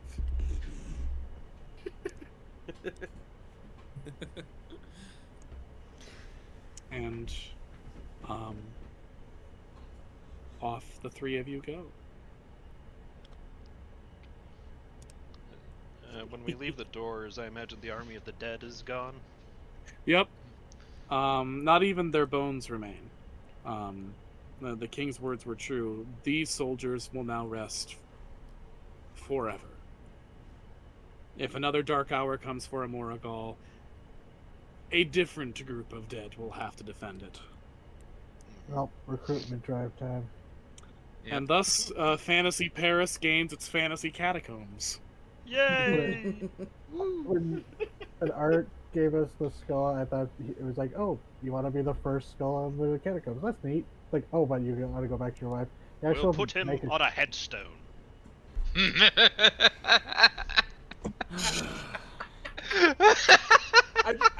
I do like to imagine like it's like this really nice moment and then they leave and then the light dims back to normal and his body's still just there. Oh. I Head goes to the wife, your body body goes to actually catacombs. turns. I think your body actually turns to dust, except for the skull, because that was promised to someone. It was promised. So Blows away in the wind. I know that this is like touching and everything, but his wife's a freak. Yeah. I think she ate a person. No, No, he not confirmed fake. that. He Yeah, confirmed we that. know that. we know that. I am confused. Has there ever been a tame witch? Although, wait, not sure. I'm not gonna say anything, but beyond this, but you literally, I just watched you shove Garston's head in a jar for later. Oh, I didn't shove it in a jar. It's on this pike here. Freak's not necessarily a pejorative. I didn't say it you was a watched bad it. thing. So, I'm sorry, Flavian, if this is gruesome, but do you want to keep the head and I'll take the helmets for my Hall of the Grumboog? Yeah, I don't Honest- want any part of him. You know, I think I've spent my life thinking he owed me something, and knowing he's gone is good enough. What should we do with the rest of him? Leave it here to rot. He doesn't deserve any burial. Yeah. If he haunts this place, he haunts this place. It's the fairies' problem anyway. It's their castle. I mean, when they take it back, they are absolutely going to do some horrific shit to that corpse. Oh, so Duck was priming Umbra, her hands crackling with the black flame her very first spell, because Dark Storm of Energy turns matter into ash. It's like, can't believe it. When the fairies take this place back, you can note about the also. When being a cooperative word. It's a nice castle. Are we gonna move again? Maybe. I'll have to ask the missus about it.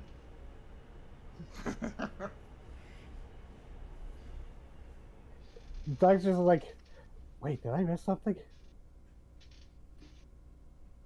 I don't know, you saw him get with hot dessert. Mm-hmm. Yeah, but it's just like, yeah, I saw that, but the missus is like, wait, when did It's a you little guys have presumptuous, but ceremony?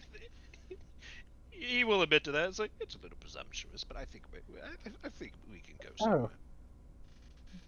I mean, I knighted you, so if you want a goblin wedding, those have the best after parties.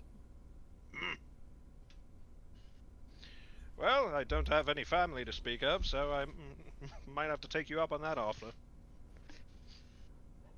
It's just imagining a normal human woman going to a goblin wedding, or having a goblin wedding. I think that's a lot of what's going to happen in Fantasy France from now on. Goblin weddings are boring if at least 2 people don't die. Beautiful. All right. So this does bring the question. The day is saved. The villains are routed and defeated and slain. The war is over. What do our heroes do?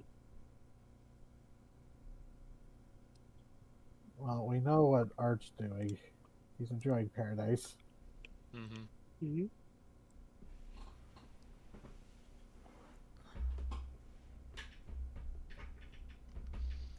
Yes, I want to hear what everyone's epilogue is. Well, I opted out, lads. Come on. so Grugan, Roll a d5. you get to the city, and Grugan goes far enough to give the seal of the dragon and wolf back to the king, and tell him about the catacombs idea, and make sure that happens. Yeah, And then Doug he- would help with that. Like in the middle of any celebrations that happen, after he's said goodbye to all of you, he kind of just vanishes into the wilderness. He goes back to Skullcrack. There might not be anything there anymore, but he's going to make it again. He's going back to where he wanted to go, to be in a peaceful place where he shouldn't have to fight again for anything. Does Grugan keep in touch with anybody in this process? Yeah, he'll tell them where he's going. These four specifically, he'll tell where he's going, and he'll also frequently visit 2 little girls throughout their lifetime.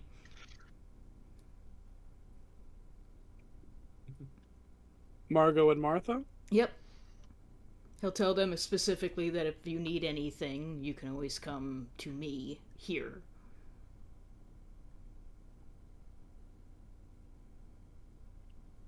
Beautiful. But then he just kind of lives out his life as he wanted to do as a lumberjack.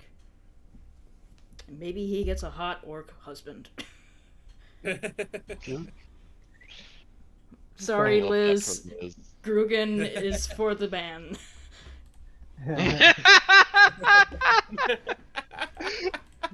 So, I kind of have an idea for Duck on how to jump off of that. Hot orc Yahweh, yeah? So, They I ported. don't. Yeah, Duck helps. God. Duck helps out. But going off of the catacombs idea first.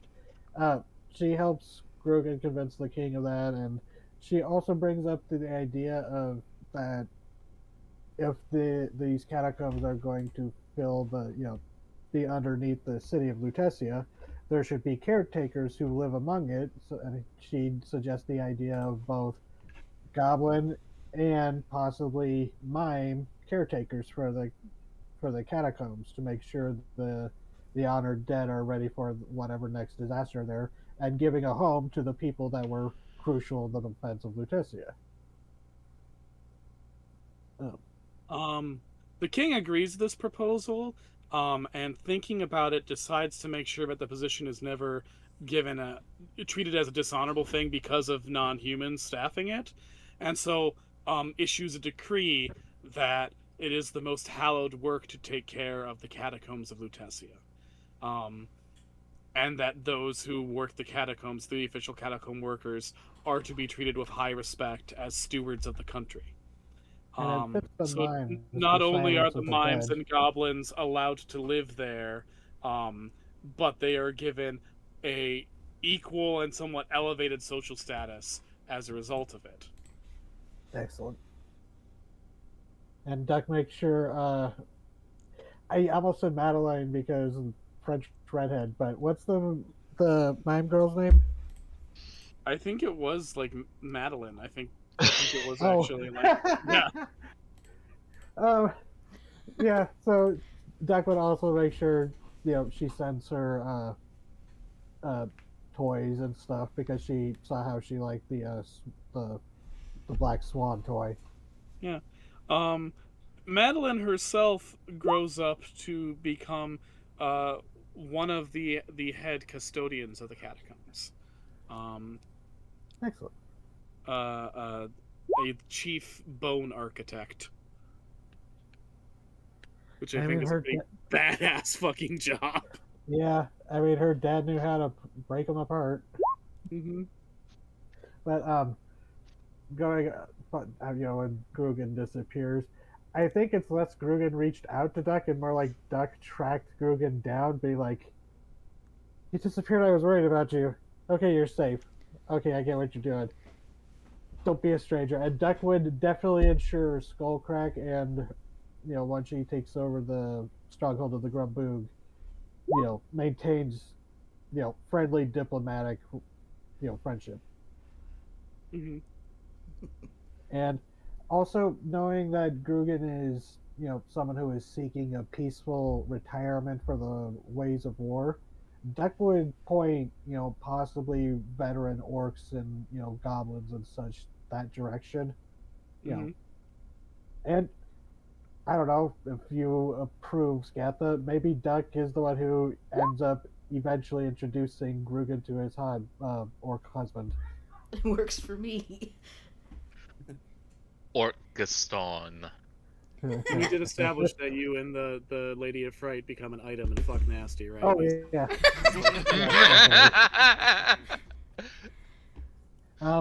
There is a trip to Castle Dentalion, which turned out to be a very big deal, and Duck, on the way home, is like, "See, I didn't even have to get involved in a churn of everyone's fortune around there. I'm that good."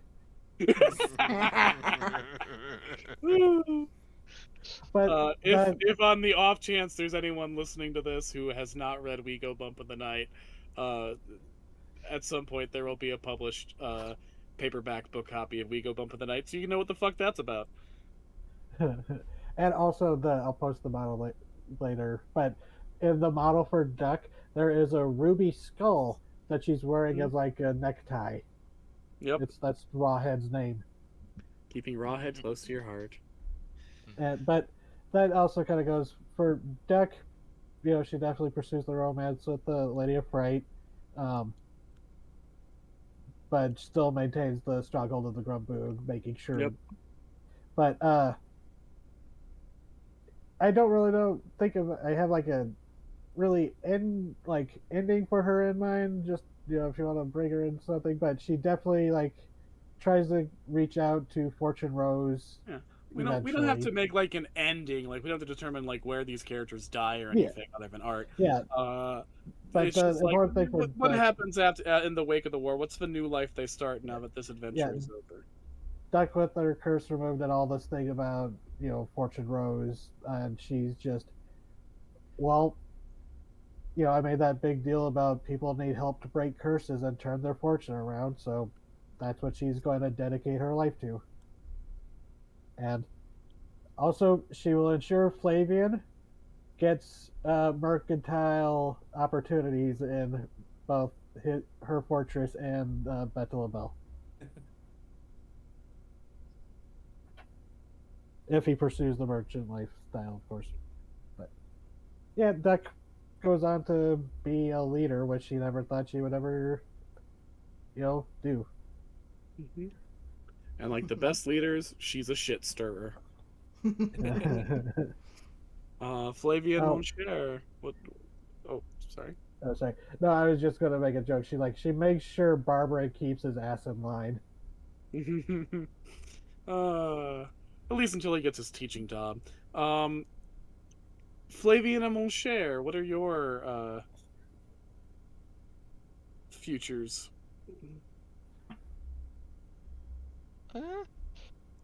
Well, mon cher's is simple.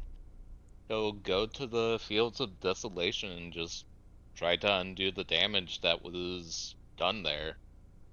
Bring back more life than the giant worm that currently lives there. When you return to the Field of Desoles, you find that plant life has already started growing there in the wake of your journey to there several weeks ago.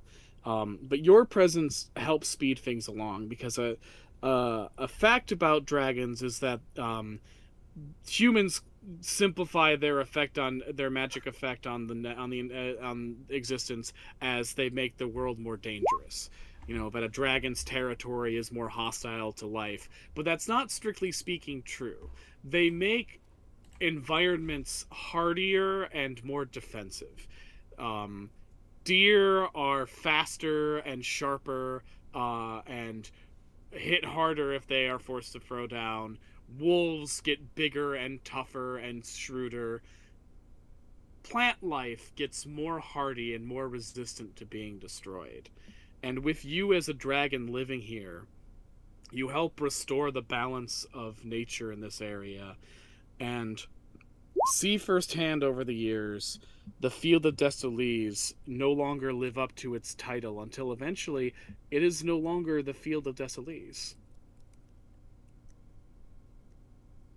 It's a vibrant and lively place. Yeah. Muncher will also meet with the nearby dragon settlements, the dragon matriarch. Yep. Mainly to build relations, help protect them if he can, and also use Garston's head as a puppet to just mock him. And you find yourself integrating into dragon society, loose-knit as it is, very well. You learn that dragons don't really see the difference between creatures that are born dragons and creatures that permanently become dragons. You learned that Fafnir, one of the five great philosopher kings of dragonkind, was originally a gnome that transformed into a dragon, and the dragons don't view him as any different because of it. Same thing, Jormungandr was the daughter of two Jotuns, yet because she was born in dragon form and stayed as such, she is considered a dragon. And while you may have been a human, and even a human who hunted dragons, dragons consider you one of their own. And in fact, find the fact that in a frail, pathetic, weak, stupid human body, you still managed to prove a threat to dragonkind just shows that you had a dragon spirit all along. And then you helped find kill one of the acceptance in these greatest dragon creatures. slayers. And you find acceptance in these creatures you once hunted, the likes of which you never found amongst the people who hunted them.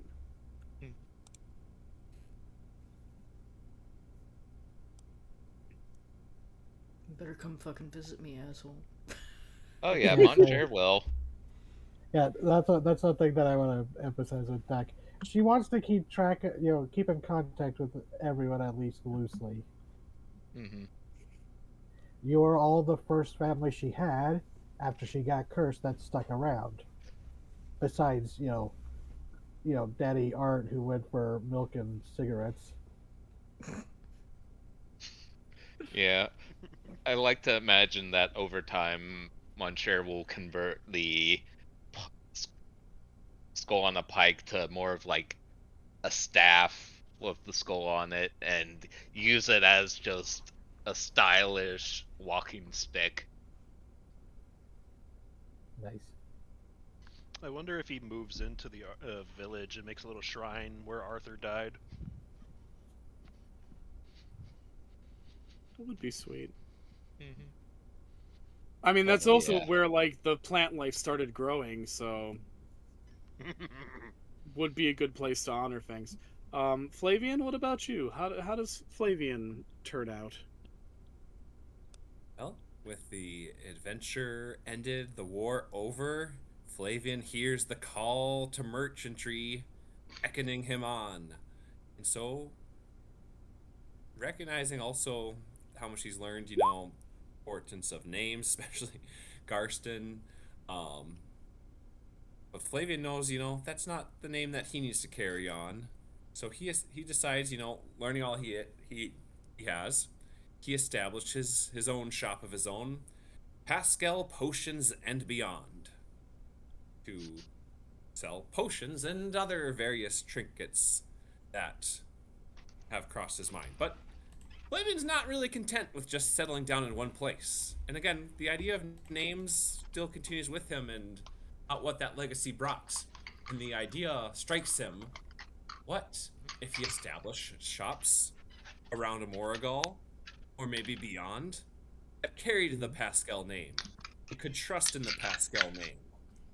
So, Flavian decides to continue his travels, finding merchants with the great mercantile spirits to set up their own shops Oh my Of- god, he set up a franchise. of Pascal potions and beyond. How Starting dare. with the Morrigal, but his eyes soon extend onward as, with everything he's experienced, he truly, truly feels bold enough to venture into the unknown wherever it is, knowing from his experiences that he can take it on and hopefully make the world a better place with his stores along the way. I would say that you've done a lot of great networking throughout this trip, and Yeah. many nobles, including the king of Amorigal himself, personally help you with establishing these this international chain of potion shops. They send diplomats with you when you travel to other kingdoms and countries, to aid you in spreading the word and establishing yourself. Because you have made many allies, even fucking Pierre, who you haven't had the greatest relationship with, manages to give you great reviews, which helps you in your travels. And your name is very big. Every now and then, you occasionally encounter a slinking snake oil salesman who's very familiar to you. But Ross Weber never seems to stick around when he sees you or sees one of your shops. So it's never more than a fleeting glance. But you do manage to ensure the Pascal name not only is tied to good fortune, but to a good reputation as sound business practitioners and entrepreneurs. And with time, Pascal's Potions and Beyond not only becomes an international institution of magic shops, but a well-trusted and beloved one at that. A legacy, one could say, that would rival that of George Garston I, and certainly that of George Garston II.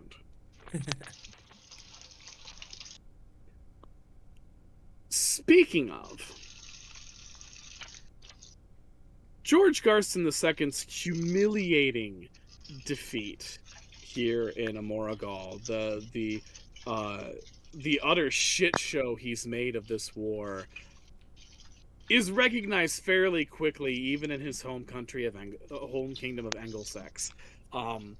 The king of Angelsex, Vortigern, is quick to denounce George Garston as a lunatic and a fraud who never had his official backing, who used his status as a son of a mythic figure, no longer even recognizing George Garston's own achievements as his dragon slayer, implying that he's only got his reputation through nepotism. Used his status as the son of a great hero to trick a bunch of otherwise very good Anglo-Saxian men into going on this crusade.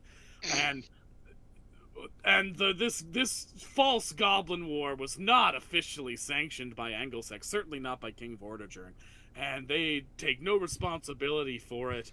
And they scrub their name of him and write him off as a deranged lunatic.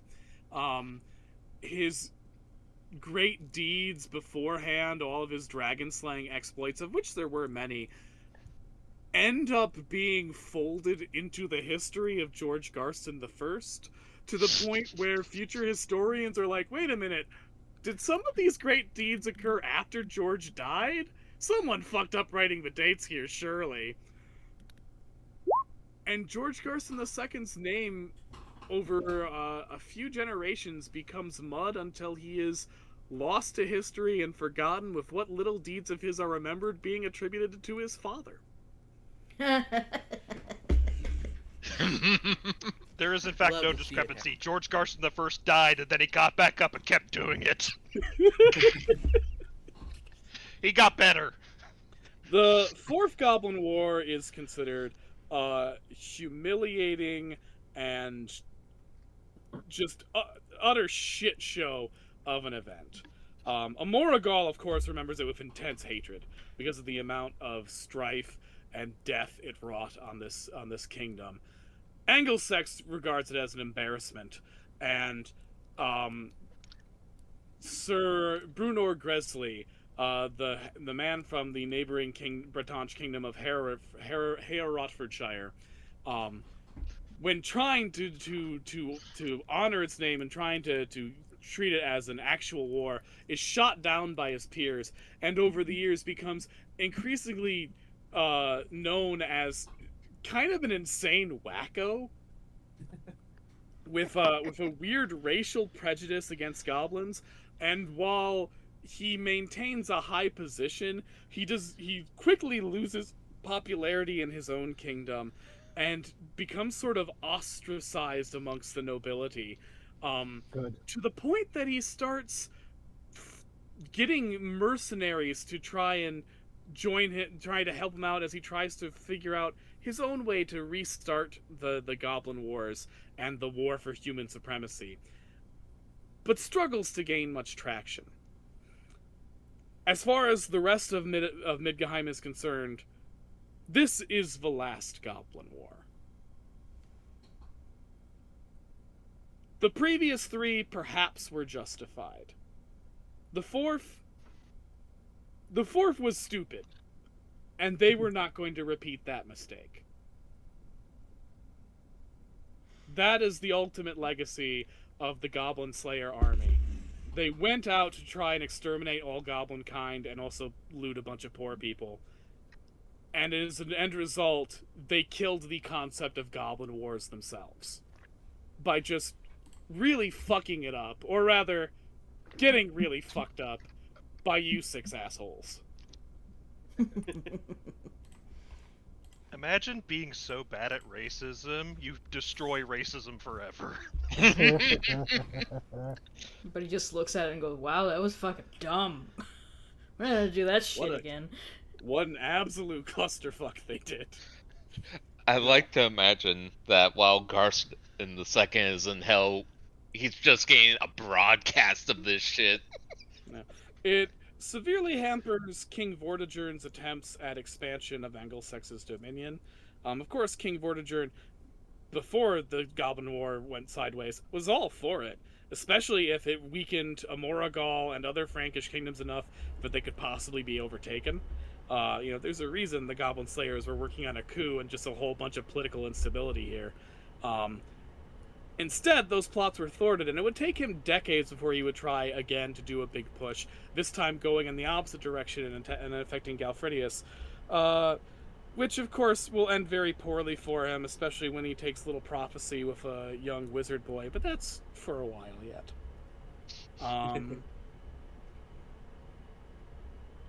Let's see.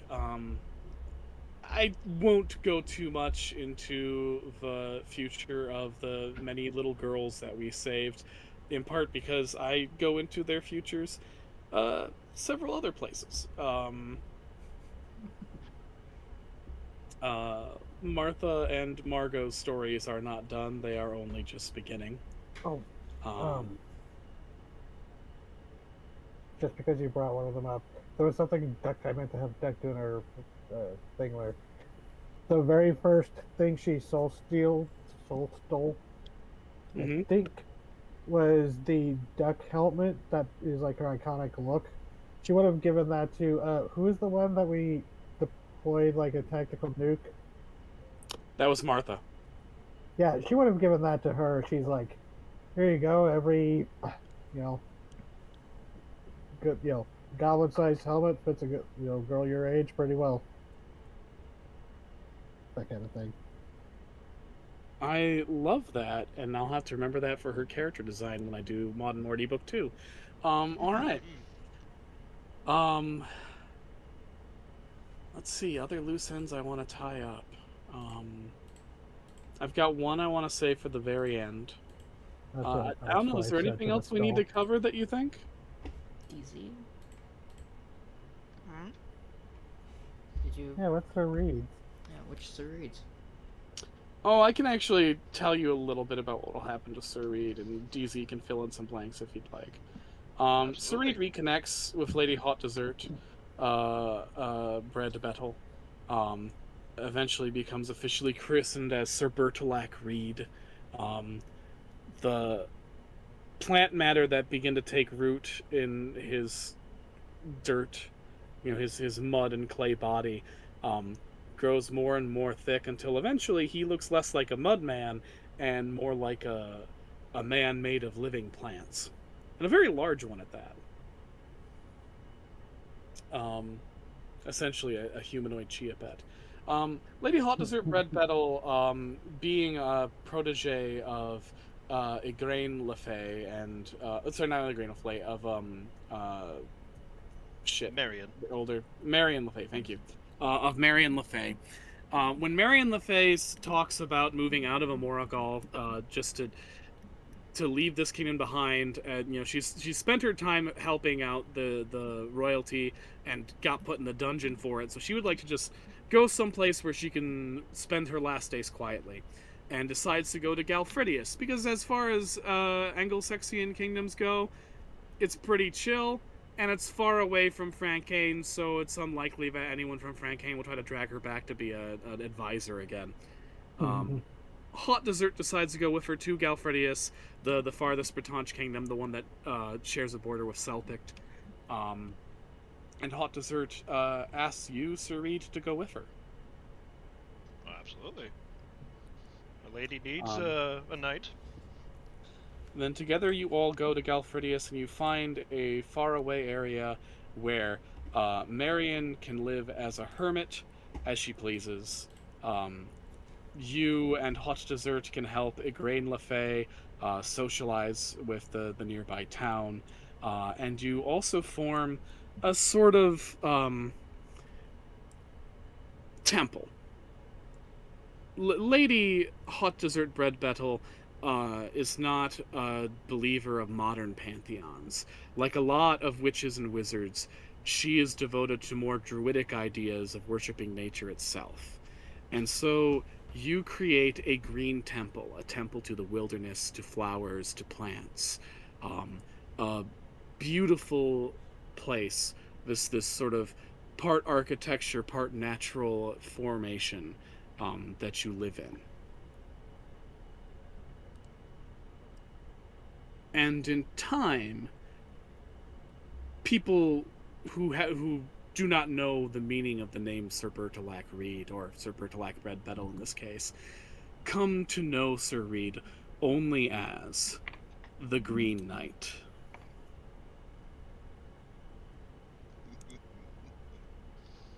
Yes. You trade Durandal for an axe. You give Durandal to the royal family of Lutetia, as you were told to, so that it may lie there and be used in future battles. And I like live to think that the blade Durandal, to end this final of the Goblin Wars, was used to officiate those oaths. Yeah. To honor the dead. Mm-hmm. I would agree with that. The king definitely uses that. Uses it for that purpose. And honors it in that respect. Durandal becomes the blade of Lutetia and the Lutetia royal court, specifically because it is a blade that represents the unity between humanity and non-human persons. And that Amoragol will swear to those values, but as long as that sword is within the royal family's keeping. You trade the sword for an axe, and live a fairly quiet life for a while, until one day, one of the granddaughters of Marion Le Fay calls upon you for help with a little prank she wants to pull, which leads to some adventures yet to be told.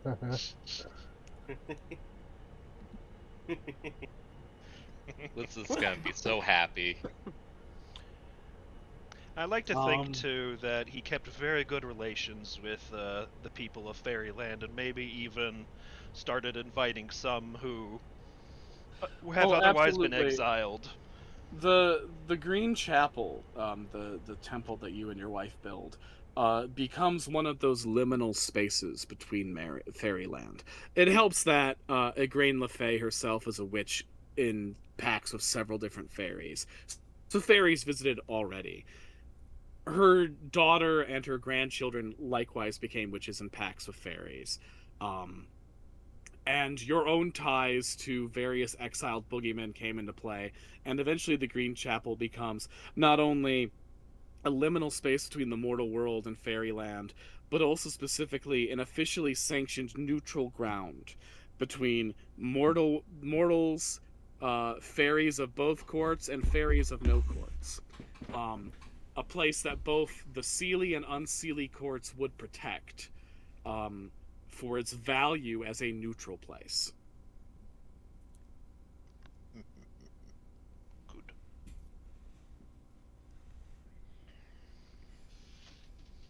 Any other characters you'd like an epilogue for? A lot of them are fairly simple. Philippe Talbot and the Hunting Beast live a quiet life in Javaur, protecting the town. The Hunting Beast eventually has litters of pups, and they become a well-established pet amongst the particularly outdoorsy people of Amoragal. A Hunting Beast is like a husky, where you gotta keep it entertained and Oh no. on task, but it's very useful if you make sure that it's active and utilized. Oh dear. Oh, just like a husky, they're talkative. Yep. And we all They're know talkative. nobility is always responsible for their pets. I'm sure nothing ever goes wrong with those pups. Barbarant, the monster magician, has a shaky relationship with the royal family and courts now. It's better than it used to be, but he's still a fucking lunatic. And he's sort of like a lunatic that's well managed. You know, every now and then they have Martha chew him out. Doc tries to help keep him on the leash. You know, he's an old crank, but he's also a kind of beloved old crank. He did help the city significantly during the siege. And eventually, I'd say about 18 years after these events. 18, is that right? Is that how the math works out? I think it's either 18 or 17. After these events, Barbarant leaves Amoragal as he's offered a teaching position at a school of some sort that employs wizards. You're not sure what's going on. Some sort of wizard school, I guess you suppose. It's a mystery. And let me see. Is there anyone else who I think has a fun future to talk about? That's written in the cards. Only one. Any last bits from you guys?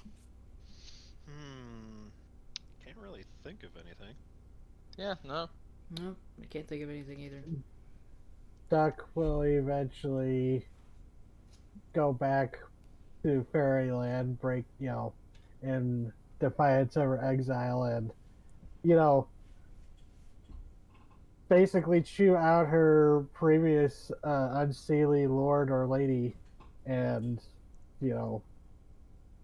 just speak her mind about it, have that, like, I'm back because I finally finished that task. I'm not coming back. I prefer to stay in exile because I realized what was here is so much worse than what is out there. And upon doing this in the court of the Unseelies, wearing the iron boots, the fairy noblewoman that you chew out,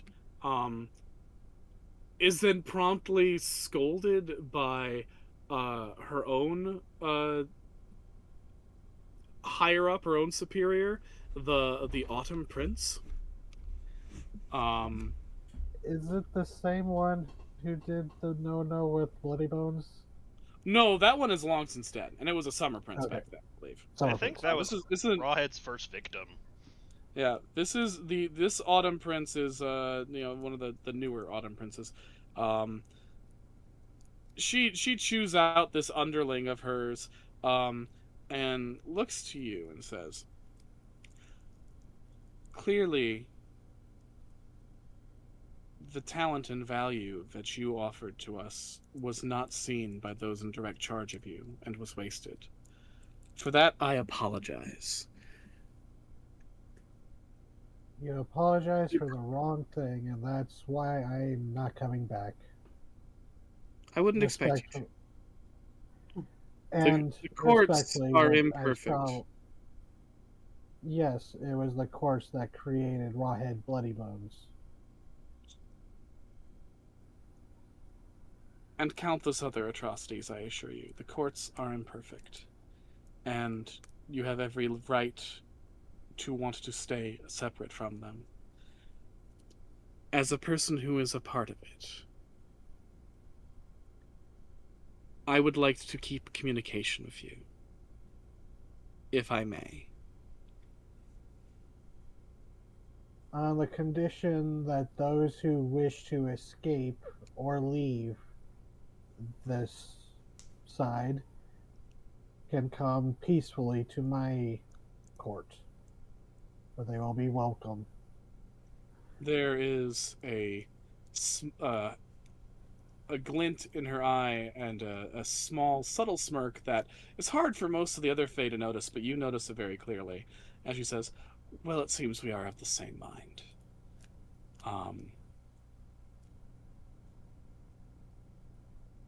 I respect and honor your rank, Grumboog Duck. And I will have messages for you. I hope that we can help each other and show that whatever faults there were in the past, the future of fairy kind on both sides of the fairy ring can remain bright.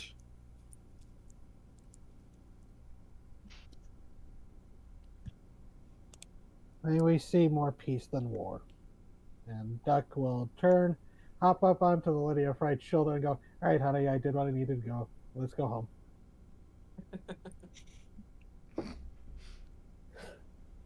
But, yeah, so that's all for Duck. Excellent. If And everyone's actually, I think that deal is probably where Grugan's husband came from. Yeah, to speak while the Autumn Prince was speaking in cagey terms because she was in the court, her first missive to you is about opening a channel for those who wish to escape the court system of Fairyland. That many who are exiled or who try to escape find themselves in an uncaring and hostile mortal world that they do not know how to navigate, especially with their magic reduced, and could greatly use some guidance. The Autumn Prince kind of becomes your inside gal when it comes to the workings of the Seelie and Unseelie courts, as she tries to help you create more havens and more help for those who wish to get outside the court system. This is so much better than what I planned of Duck burning her bridges behind her in a flashy way. Yeah, unfortunately for Duck, she keeps stumbling ass backwards into being a really good leader. Keeps happening. And now she's realizing the curse was never broken. There's The curse was never broken. There's a lot of people who are working within the confines of power in this system who then see you as a person willing to just talk shit and throw your weight around about reform, and they're like, okay, fuck yes, finally someone who's on my page. And I'm sure the Iron Boots have a definite benefit to that reputation. Yeah. And so that's another good thing for you. Last call. Any other last things we want to set up? Because there's one last coda I want to add. Don't got nothing. I can't think of anything. All right. I need to get my map of Midgahheim out here so I make sure I say the right C. One little joke. Duck at some point would take the Warhorn that Art blew and probably at one point be like, you guys can use it to summon him back for like an anniversary dinner thing. get the gang back It does together. raise a question. Who would have made the journey to deliver the skull? Oh, I think we all did. I think you all did, and that's probably also where you parted ways, Sir Reed, with the rest of them. As they went back to Moragal, you went further through Angelsex into Galfridius. I think we met. I think it was we probably met up with the Small Feet Heroes and went back with them. Well, you met up with Morgan and Sir Bric-a-Brac. The rest are. Oh. Well, yeah, They're anyway, I just pine wanted to go back boxes. with Morgan. I mean, I guess you could Yes. help the Pine Boxes get back home. Yeah, I mean, we're transporting the dead anyways, and, you know, Morgan's the granddaughter, so... I mean, it's the least we could do for them anyway, so... Yeah, so, for the sake of clarity, I've got the map of Midgahheim here for you to look at. You guys are in a Moragal, kind of in the dead center of this, oddly enough. Miles out, in the ocean away from a Moragal, far in the Odyssean Sea, there is a small island. It's got some plants, got some food, got some minor caves and things to hide in, but it's small. It couldn't house a population of more than 100, and currently it houses a population of 1. A woman in rusted and dented and charred armor, who wakes up on the beach. The right side of her face is covered in burn scars. Her right eye is half shut, from the matted, knotted, burned flesh over her eyelid. Her right arm is completely missing, with only a burnt stub at the shoulder. She limps onto her feet, looks around, and says, "Where the fuck am I?"